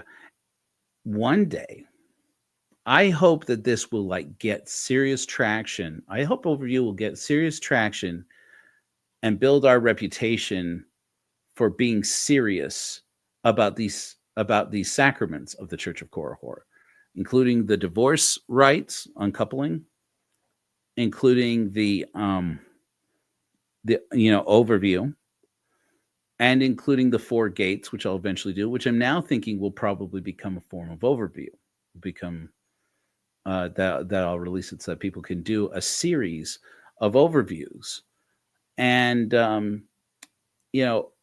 as we get taken more and more seriously out there in the world, I'd love to get some people, some godless people, not all of whom are atheists, to help us out. And that's when I said, what if we had Mark Kelly? What if we had what's her name? Nye? The ISS astronaut who's been to space more days than any woman in space. Now there's a new one. But sadly, because she got trapped in space, God, that sucked. That whole thing was just such a nightmare. But I'm glad she made it home, and I'm glad she's resting now. But what if we got astronauts to come in and record overviews for us? How fucking amazing would that be?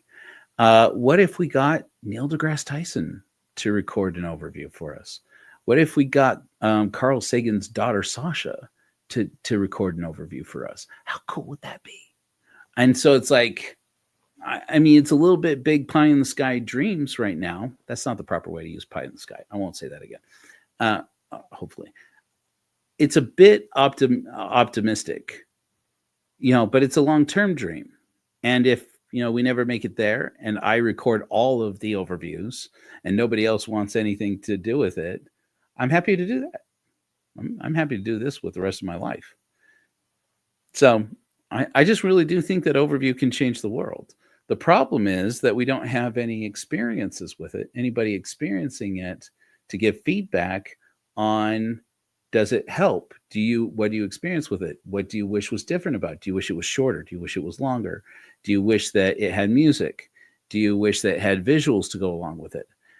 Do you wish, whatever those things are, we can talk about it and we can do some pretty cool things.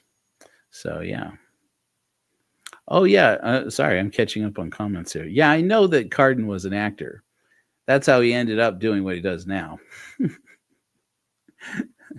I don't know. I haven't seen anything he acted in. The only things I've seen him act in are Ward Radio, where I'm pretty sure he just plays Mormon Howard Stern. So yeah.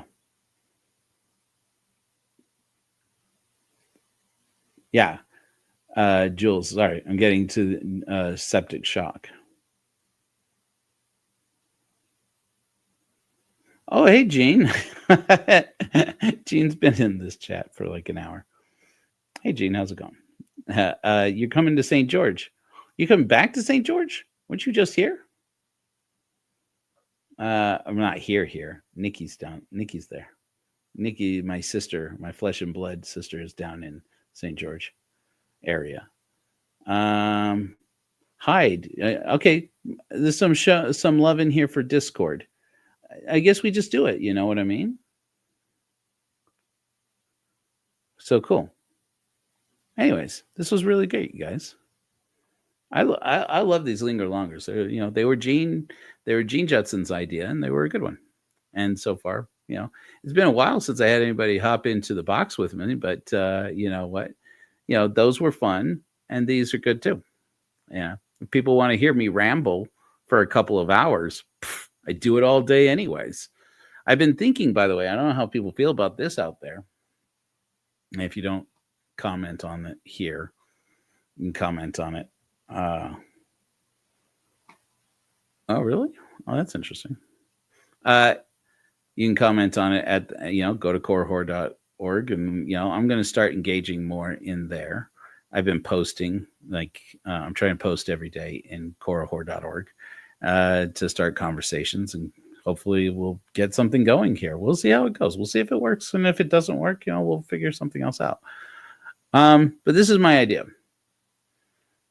There's been some interest of people in my paintings.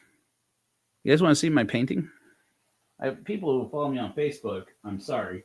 I am still shit posting on Facebook. I'm trying to stop. But people on Facebook have seen my newest canvas. It's finally dry enough that I can do this. But this is called World. And oh wow, the lighting looks much better facing this direction. Maybe it's the camera. I gotta find a better way to photograph my paintings, because photographing it on my phone has been really bad. It's shocking that it's looking this good from this angle, because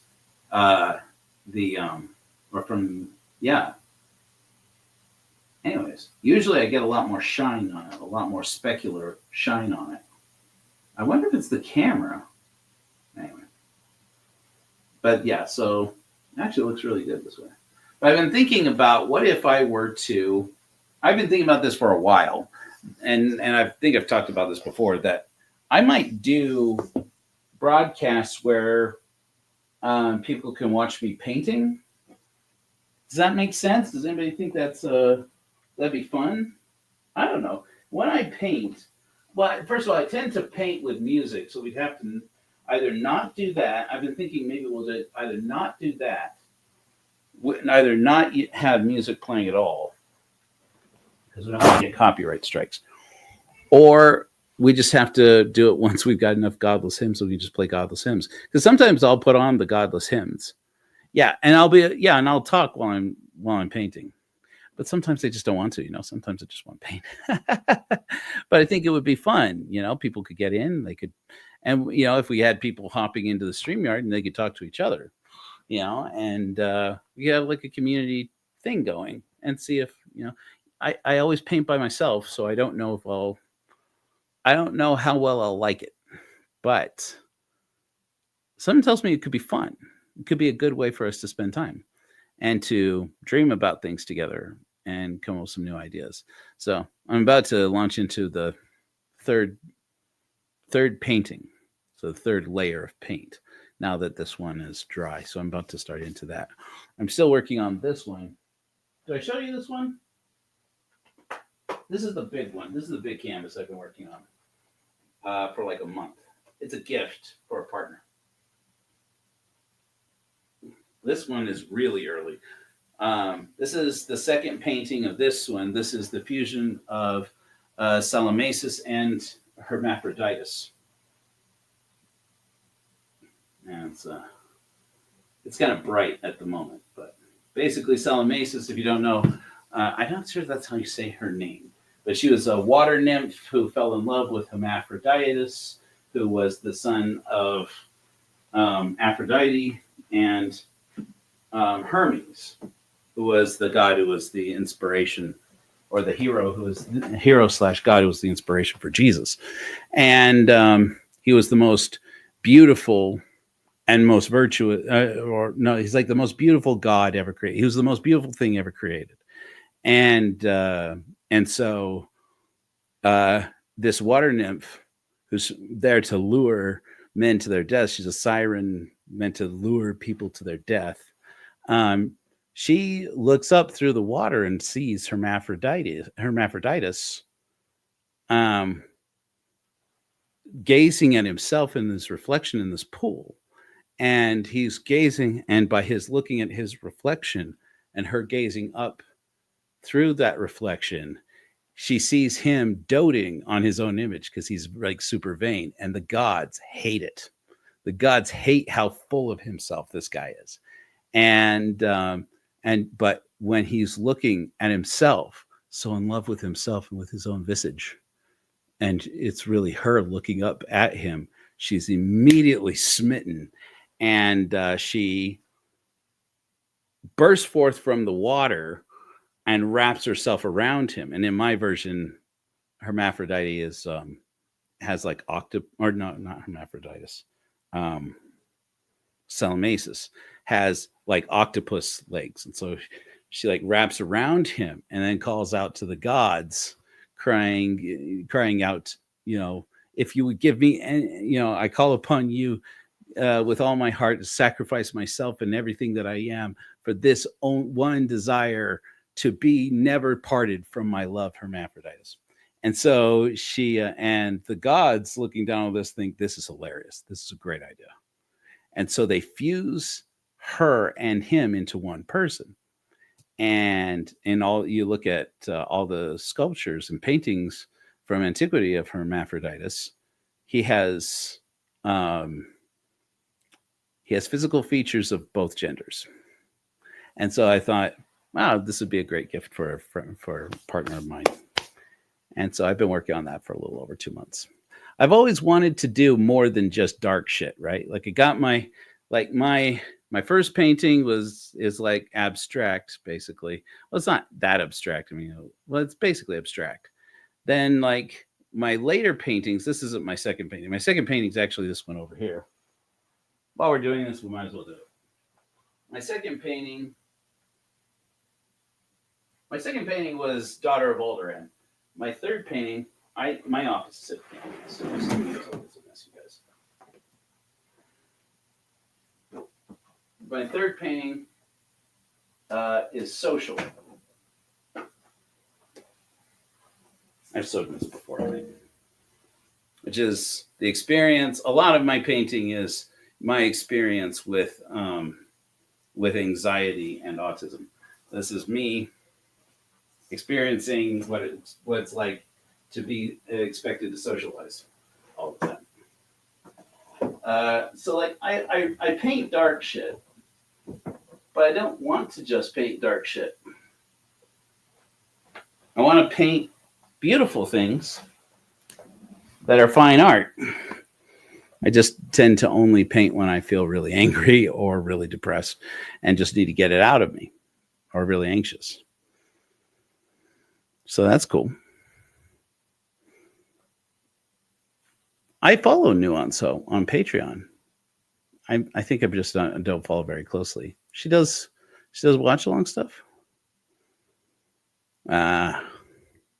Interesting. A pretty little cloud, a little tree. Did I talk about this last time?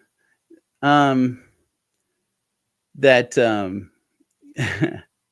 now why can't I remember words all of a sudden? The joy of painting. What's his bucket? Now why is the name is running away from me? The guy who did the pretty little tree and got a little squirrel. Da, da, da, da, da. You know, that guy. He was yeah, gross. Why am I blanking right now? This has been all day. His paintings, the paintings from The Joy of Painting, he would paint one painting. Bob Ross. Is this what getting old is? Because I rage quit. All right. I rage quit on getting old. Bob Ross would paint one painting before he would do an episode of The Joy of Painting. Then he would paint on camera the same painting a second time. And he would, correcting a lot of the things he figured out as he was making the painting, even though he was a seasoned painter at that point. And then he would do after the show, after they would cut, he would take out a fresh canvas and he would paint a third painting. All three paintings, when they were dry, went to his to the lady who was basically paying to him to live in her, had him living in her house, and then providing him with a livelihood, and was basically producing the show, and that's how he finances. That's how he made his living. And so you make three different versions of this painting, of each of the paintings they did on The Joy of Painting. Thanks, guys, about the name.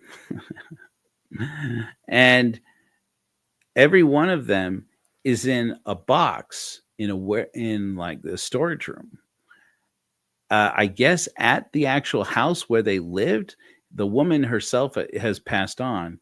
I think her son is still alive, if I remember correctly. He was in the interview that I saw. And he's like, yeah, I don't know anything about those paintings. He's like, except that, people always try to buy them and we don't sell them.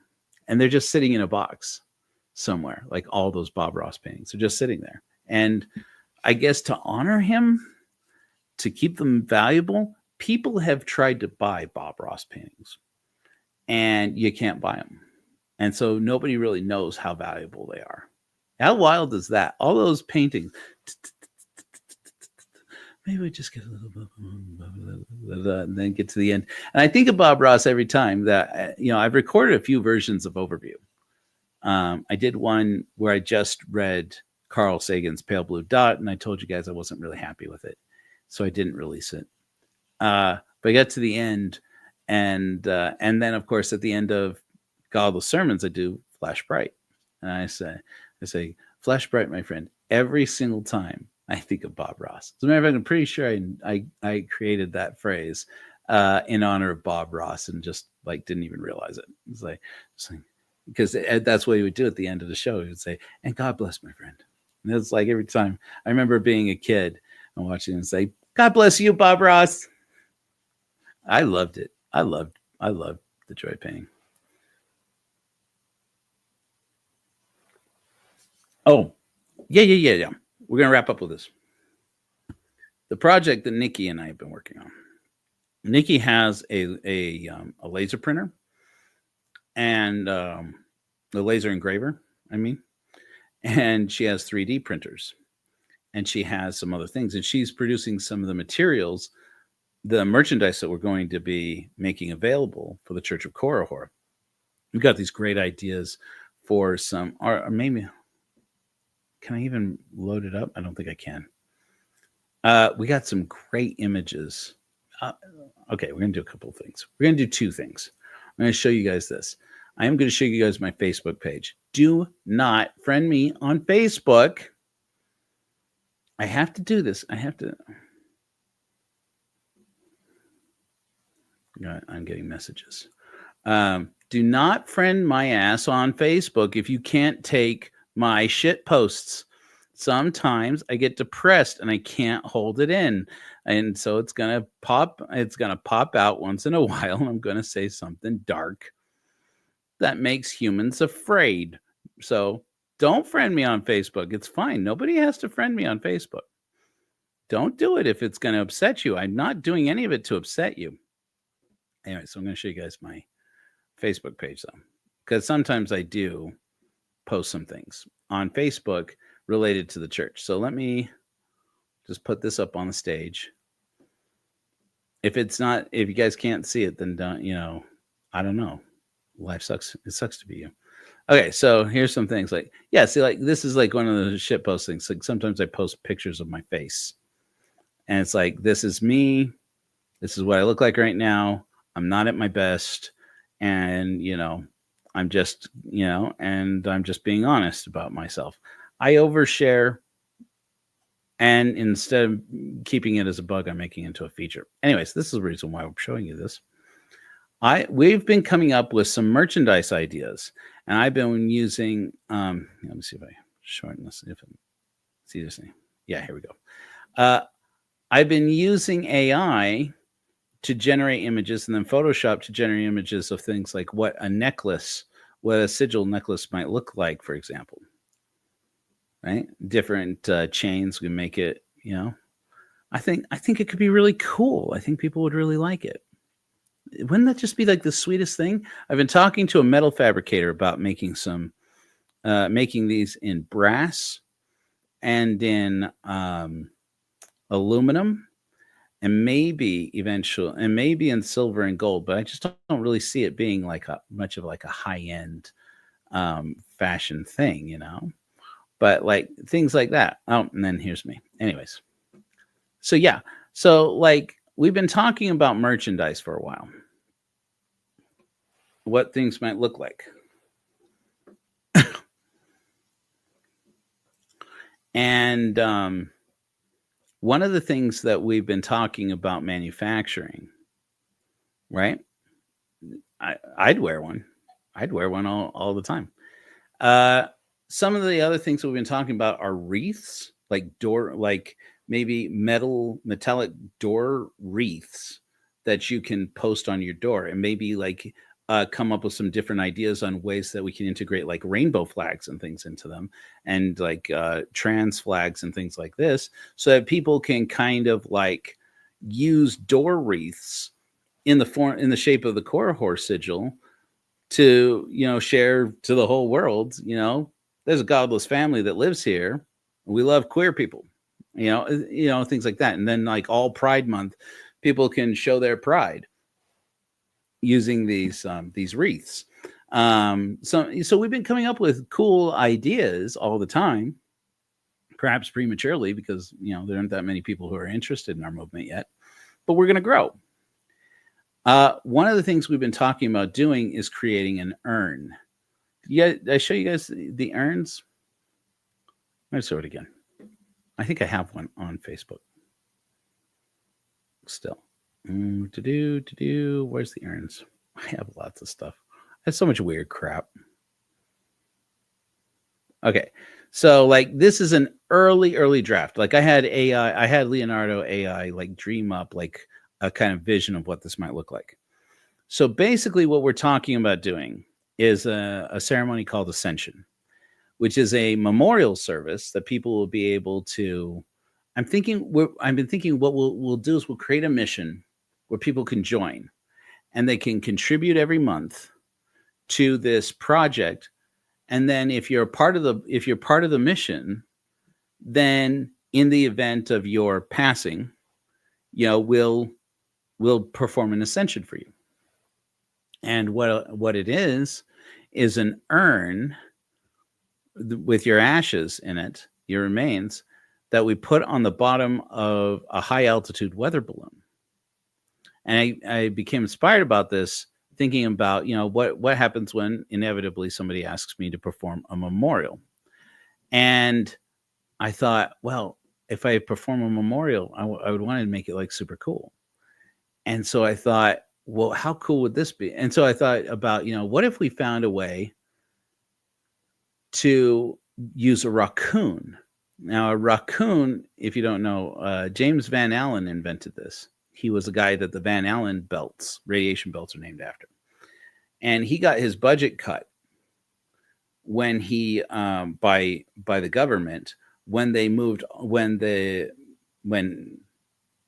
Germans came over to America in Operation Paperclip. Okay, when they defected, when Hitler's rocket guys defected to the United States, and so they came over here to America, and they started working on America's missile program. And before that, the head of America's rocket program and space program was going to be James Van Allen. He'd kind of been promised this, and he was a professor at Indiana State University, I want to say. Anyways, so they started doing experiments, and then they took the whole program away from him. And he's like, we were doing really good research on discovering what kind of radiation is in outer space. We tend to think, we know there's radiation out in outer space, but we don't know what it looks like and how like it wraps around the Earth, and what, like at what altitude are you exposed to more radiation. And he's like, and we were going to use these rockets to do lots of this scientific experimentation. They're like, yeah, that's great. Everybody loves rockets. Everybody wants to be a part of that, but we're not really interested. The taxpayers are not interested in rockets. The taxpayers are interested in missiles to shoot at the Soviet Union. And then it turned out the Soviet Union was like, that's cool. We're going to do both. And then they started talking about, well, we can't let the Russians beat us into space. And then they did. So, well, we can't let them beat us to the moon. And it's like, and that's how the space race started, right? But James Van Allen's like sitting on the outs, like he was like, I had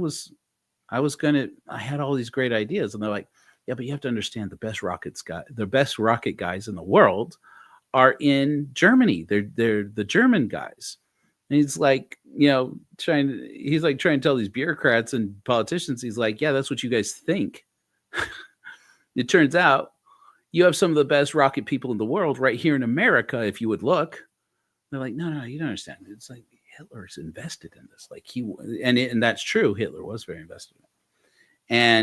And he's like, well, you guys just don't understand enough of the technology to know what you don't know. So they get these Germans to come over, defected to America.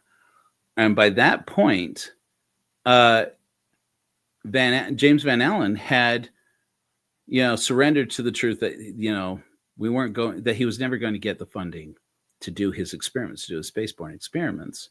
So he turned to his master students, his graduate school students in Indiana, and he's like, we got to come up with a way to do this cheaper.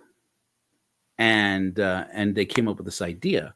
What if we take a high altitude weather balloon? Because like most of what makes a rocket expensive is getting it off the ground.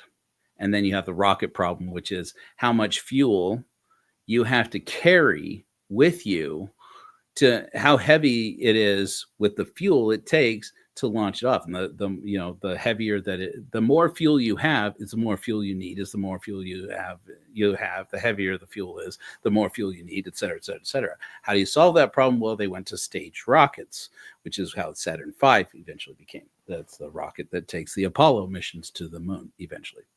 And before that was the Jupiter rockets. Yeah, I think Jupiter rockets. And so they had these, they were developing this, and it was James Van Allen and his students who figured out, what you could do. You could take sounding rockets, which was rockets that could go up into the upper atmosphere and then come back down. We use those that, they had developed for the Navy all the time. The Navy still uses those, and NASA uses those for like weather, like meteorological measurements and things. And we could take one of these sounding rockets, and we could haul it on the bottom of a high altitude weather balloon. They're not that heavy. You take one of the smaller ones, one of the longer, smaller ones, lift it up with a weather balloon to the upper atmosphere, and set a trigger on it so that when it gets to a certain altitude, then it takes off, and you could actually get out into real outer space, because a weather balloon just gets to the edge of outer space. between 100,000 to 120,000 feet above sea level, and gets to that point, and then it bursts. The internal pressure causes, the differential between the internal pressure and the external pressure gets so great that the tensile strength of the rubber of the natural latex, most of them natural latex, it gets so great that it just ruptures and explodes. So they're like, we get it up to like almost 100,000 feet, and then just ignite the main rocket of the engine. At that point, there's so little atmosphere up in the upper atmosphere. There's so little atmosphere that your resistance is virtually nil. And then that point, you're using the upper atmosphere of the planet as the launch pad for the sounding rocket. Boom, get it out there. And they developed this technology, and they called it a raccoon. And well, that's an interesting question, Tessa. So this is what we've been developing. I'm like, okay, what if we were to use a sound? What if we were to get a sounding rocket? So I looked around to see what sounding rockets cost, and I said, yeah, we're not doing that. And maybe it's cheaper for NASA and all these guys using sounding rockets. It's not cheap enough for us. And so I'm like, because at the time I'm like, okay, compare that to like, Gene Roddenberry, creator of Star Trek, and I think his wife, I don't remember, were buried in outer space, quote unquote, buried in outer space. They took a part of his ashes. This was like his dying wish. And he was a guy who had a lot of money, and so he could do something like this. And they took his ashes into outer space. Well, the company they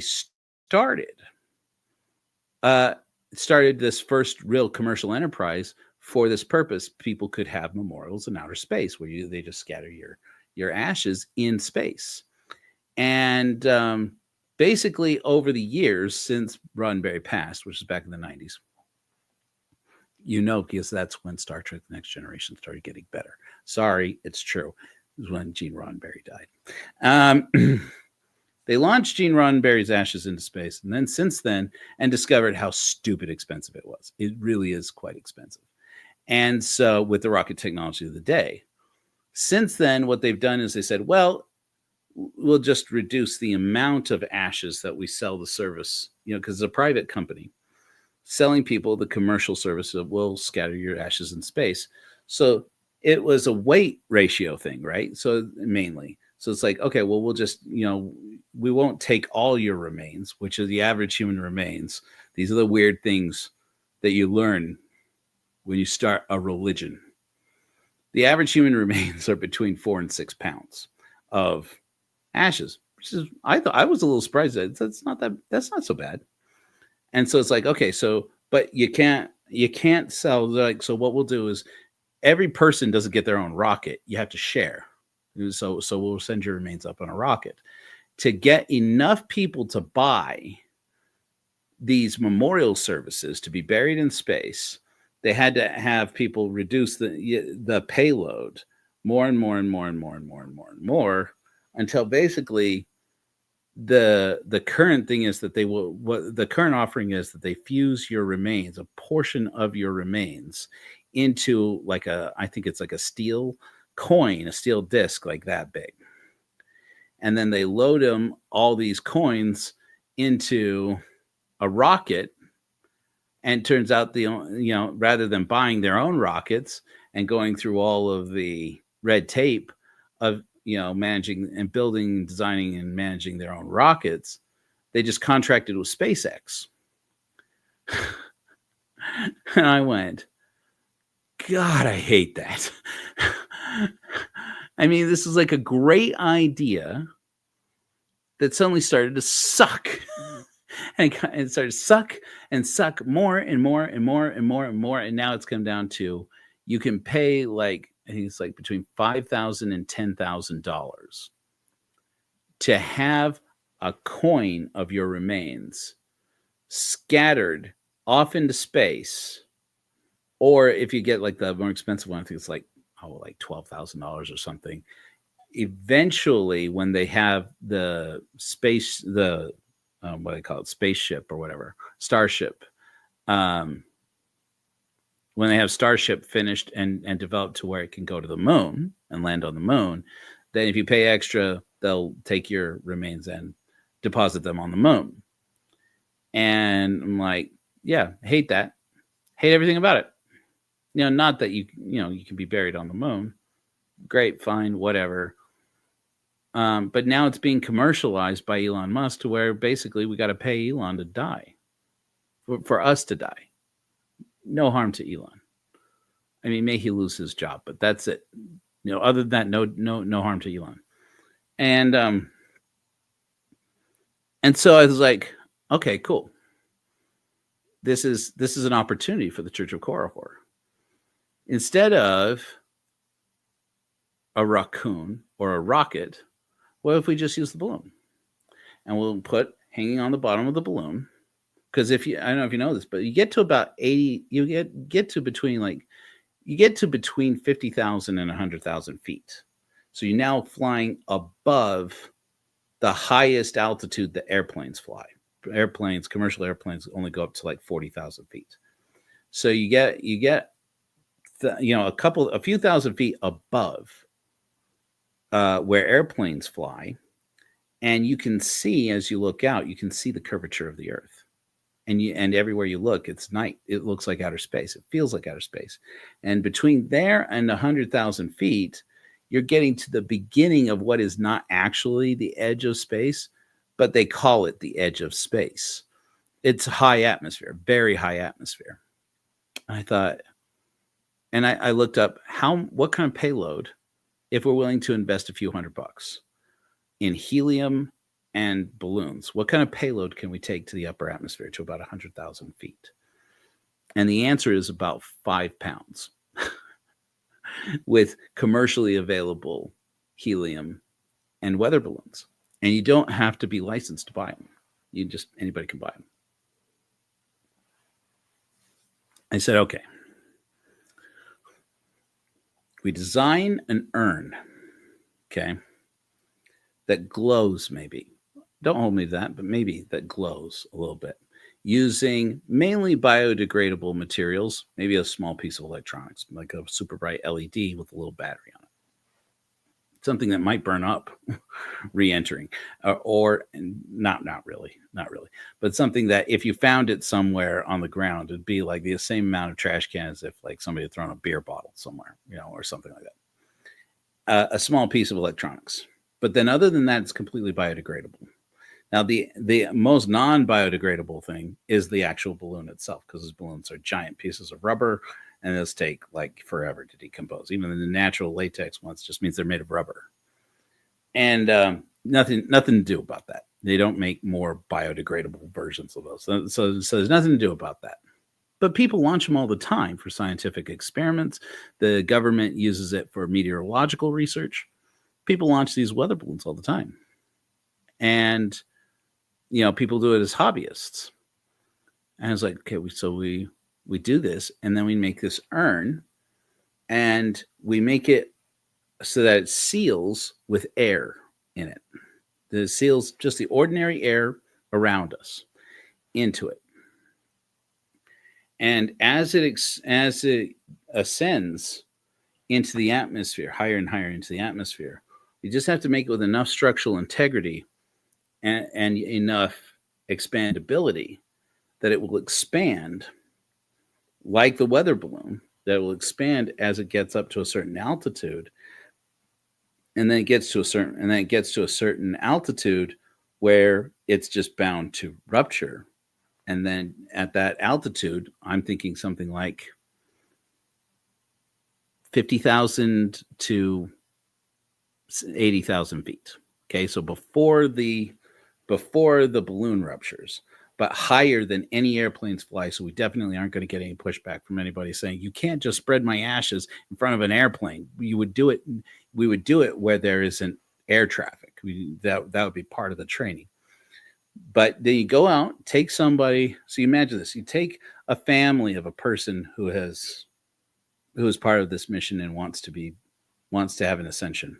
You take their remains, put them in one of these biodegradable urns, and you take however many people are interested out into an open area. I'm thinking something like here in Utah, probably Ensign Peak, maybe Parley's Canyon, maybe maybe um, the flats. What do you call them? Where they do all the racing and all that. The land speed record races. What do you call it? Anyways, out of the salt flats, and maybe somewhere out there in the Salt Lake area. Maybe we have to go out into the country to do it. Anyways, you find a place that has good, strong internet connection, and we do a broadcast, like a live broadcast, that people around the world can watch it. And then people just send a link, just like we do with the Godless Sermons, and just send it to as many people as you want to be able to watch the service live, rather than having everybody come out to it. Just watch it wherever you are. Have people watch it wherever they are, everywhere in the world, and broadcast your memorial service. People get up there in the open air. Who needs a church? We are the church. Get out there, have people deliver your eulogy right there, say a few kind words with your remains right there in the urn, with this beautiful laser cut urn made mainly of biodegradable components. And then, you connect that urn to the bottom of the weather balloon. And then you have a member of the family, maybe a grandchild, maybe a spouse, maybe, you can designate whoever you want will be the person to come up and tell and say your final goodbyes. And then cut the cord and launch this urn up into the upper atmosphere. And then when the whole thing bursts, the actual umbrella bursts. Umbrella, what am I saying here? The actual balloon bursts long after, it should be like 10, 15 minutes after your urn has burst and scattered your remains in the upper atmosphere. At that level, at about 100,000 feet, the balloon itself will burst. At that point, the camera will put a GoPro on there, counterbalance, so that it goes up straight. So and has a GPS locator on it. People do this. I'm not inventing something new here. This has been done, and we will go out. Maybe it's part of the ceremony, or maybe the luminary, whoever performs it, just goes out and does it. Goes out and goes hunting for wherever the GoPro landed. Maybe it could be a fun part of the experience, like a scavenger hunt. It's like, okay, everybody let's go find where the camera landed, because it can land. When this happens, that camera can land just about anywhere. It could be like, several miles away, because, you got wind and shit, right? And so we would want to put it in a waterproof casing, because it might land in a body of water. And, we want to be careful about it because it might land in somebody's backyard. But more likely we would do it someplace, depending on, the wind, the direction the wind's blowing and things like this, try to do it somewhere like on public land somewhere, and because it could land a few miles away. And you go out and you find the GPS locator and you find where the camera landed. Then you get that camera and that footage with the footage of your remains in this urn, from the point where you can see like the person. You imagine like if it's somebody's grandkid, how special would that be? And it's like somebody's grandkid, you can see them on the camera and come up and grab the urn and tell them, Papa, I hope you love outer space, or whatever like that, and launch them out up into space. And then by the time, like about 30 minutes into the flight, 30 to 45 minutes into the flight, you can see the curvature of the earth in all directions. You see space in all directions. And we would probably do it with a fisheye lens. And then all of a sudden you're watching it. We, of course, would put music onto it. I'm a video guy. I'm always going to think of things in terms of video. And right at the crescendo of the music, we'll time it at the point where poof, your remains just go everywhere. And then you cut that in with footage from the service and put some nice music. And you have this memorial video of your family sending you off. How freaking amazing would that be? I've written a song about it. As you guys as you guys probably would have guessed. I've written a godless hymn. So I haven't quite got it to where I haven't got the sound of it right on Suno. I kind of had to give up on it for a while. But Nikki and I have been working on what would the urn actually look like? What would it actually be made out of if we were to laser cut them? And we've come up with some pretty cool ideas. Everything from maybe we'll make it out of tissue with tissue paper, to maybe we'll make it out of an actual balloon, like a party balloon, as like an internal bladder. Put your remains in there with some air that will expand as with the differential of the air pressure outside of it. Well, that sounds good, actually. I told when I'm really depressed, I told Molly that I'm going to put in my will that I want somebody to take my ashes and put them in the toilet and flush them. Then the rest of the time I've been saying, and probably will, say, just put my ashes into a biodegradable urn. I bought one and then I've lost it, into a biodegradable urn with like an oak tree nut, and just plant me somewhere. So, and I think we should do those too. I think we should do all kinds of different memorial services. But I tell you this right now, if we can figure out how to make this ascension, you know what though? Lisa, those GoPros, you put them in a housing, like one of those waterproof housings, you can run over those things with a semi. It'll be fine. People who do this, by the way, they don't put parachutes on them. Those GoPros, they drop them from high atmosphere and just go look for them. They land, they're fine. Anyways, I just think it would be so cool to have like some luminaries. Like if we get enough people interested in this, and we work out, like a monthly contribution that we ask people to give, so that they can be a part of this. We could work it out to where a few people scattered throughout the country this could be like a part-time job. This could be a part-time part of your gig as a luminary for the Church of Corahors, that you just do ascensions. And we'll train you how to do it. We'll get you all the proper red tape certifications.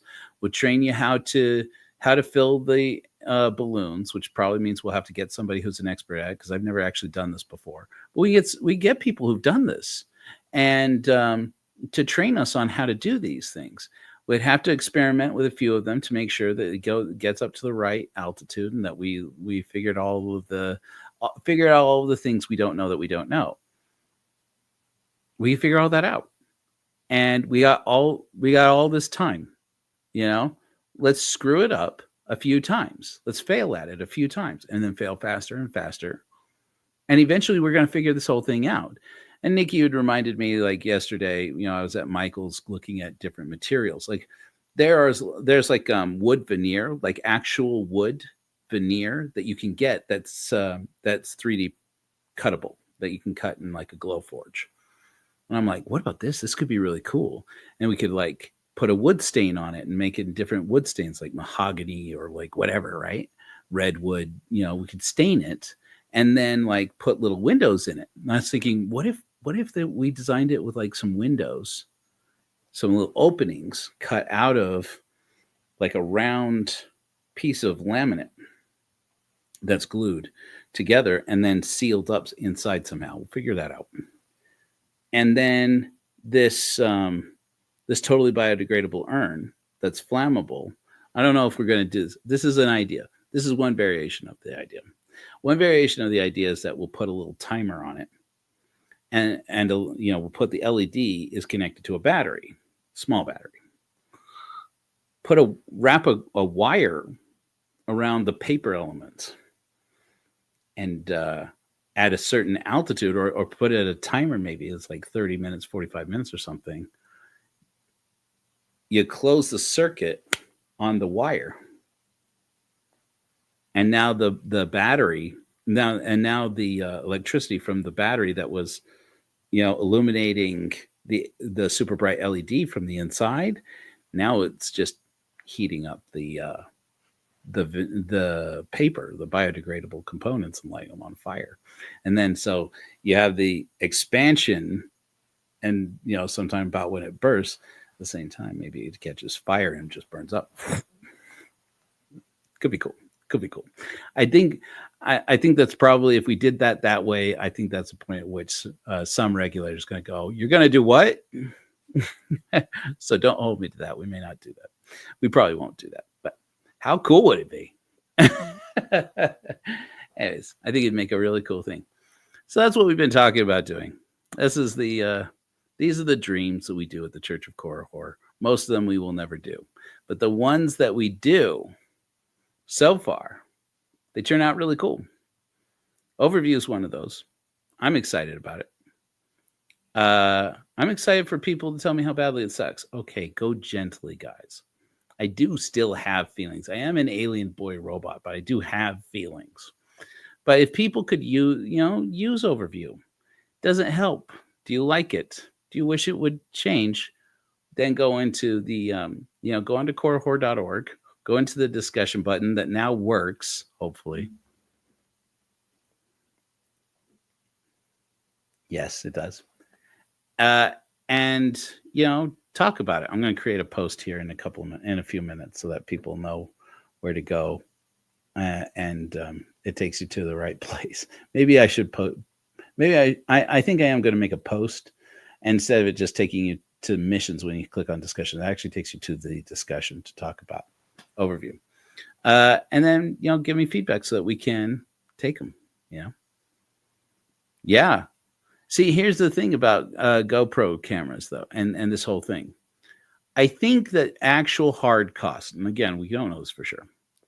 I think with a reasonable amount of expense, and paying people and paying for things reasonably, I think, and the GoPros we could reuse. We could reuse the GoPro again and again. So that's not a problem. We could get the latest one probably and use it, or we could get used ones, or we could get the older model ones. They're really good. I mean, GoPros are amazing cameras. And if we lose one every once in a while, it lands in the ocean or whatever. Oh, well, it's not that big of a deal. But I think we can reasonably get the cost down. Keep the cost down to where for less than $1,000, you can do this whole ascension. So if we ask people, I don't know if we're going to make it into like a subscription, and we say like, this is how much we're asking people to contribute, so that you can be a part of the program. And then we say, okay, do we do it as installments? Do we do it as a membership plan? Do we do it as or do we do it where people pay up front for it, or put like a certain amount down? We can work out the money side of it, but I think that we can do it to where an average for the actual cost of performing the whole sacrament of an ascension, we could do it for like $2,000, maybe $2,500. Now, compared to buying, maybe prepaid, however we do it. I mean, compared to a burial plot, a headstone, everything, an expensive urn to keep on a mantelpiece. You can look at it every day, which I do get why some people do that, but I just think that, like, if it were me, I'd be like, don't keep me on a mantelpiece, please. Don't keep a reminder to my family that I am dead.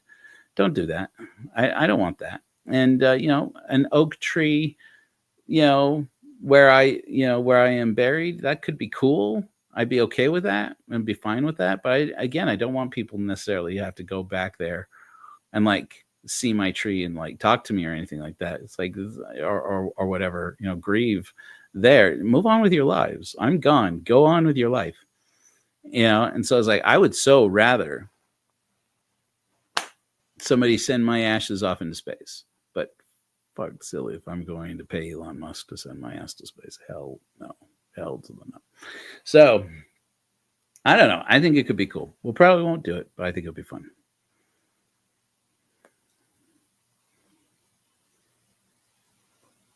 No. Aaron Roth. I'll have to look at that. You guys know I was on Aaron Roth's show. He invited me back. I might actually go. I might actually do a follow up about Rapture 2025. So, well, you guys, I better get going and go feed these kids. But I love your faces. Thanks for coming out to Linger Longer, and thanks for coming out to sermon today. There were a couple times where we got like up to a dozen people or so watching live, and it was a lot of fun. You know what though? That's fun too. Jules.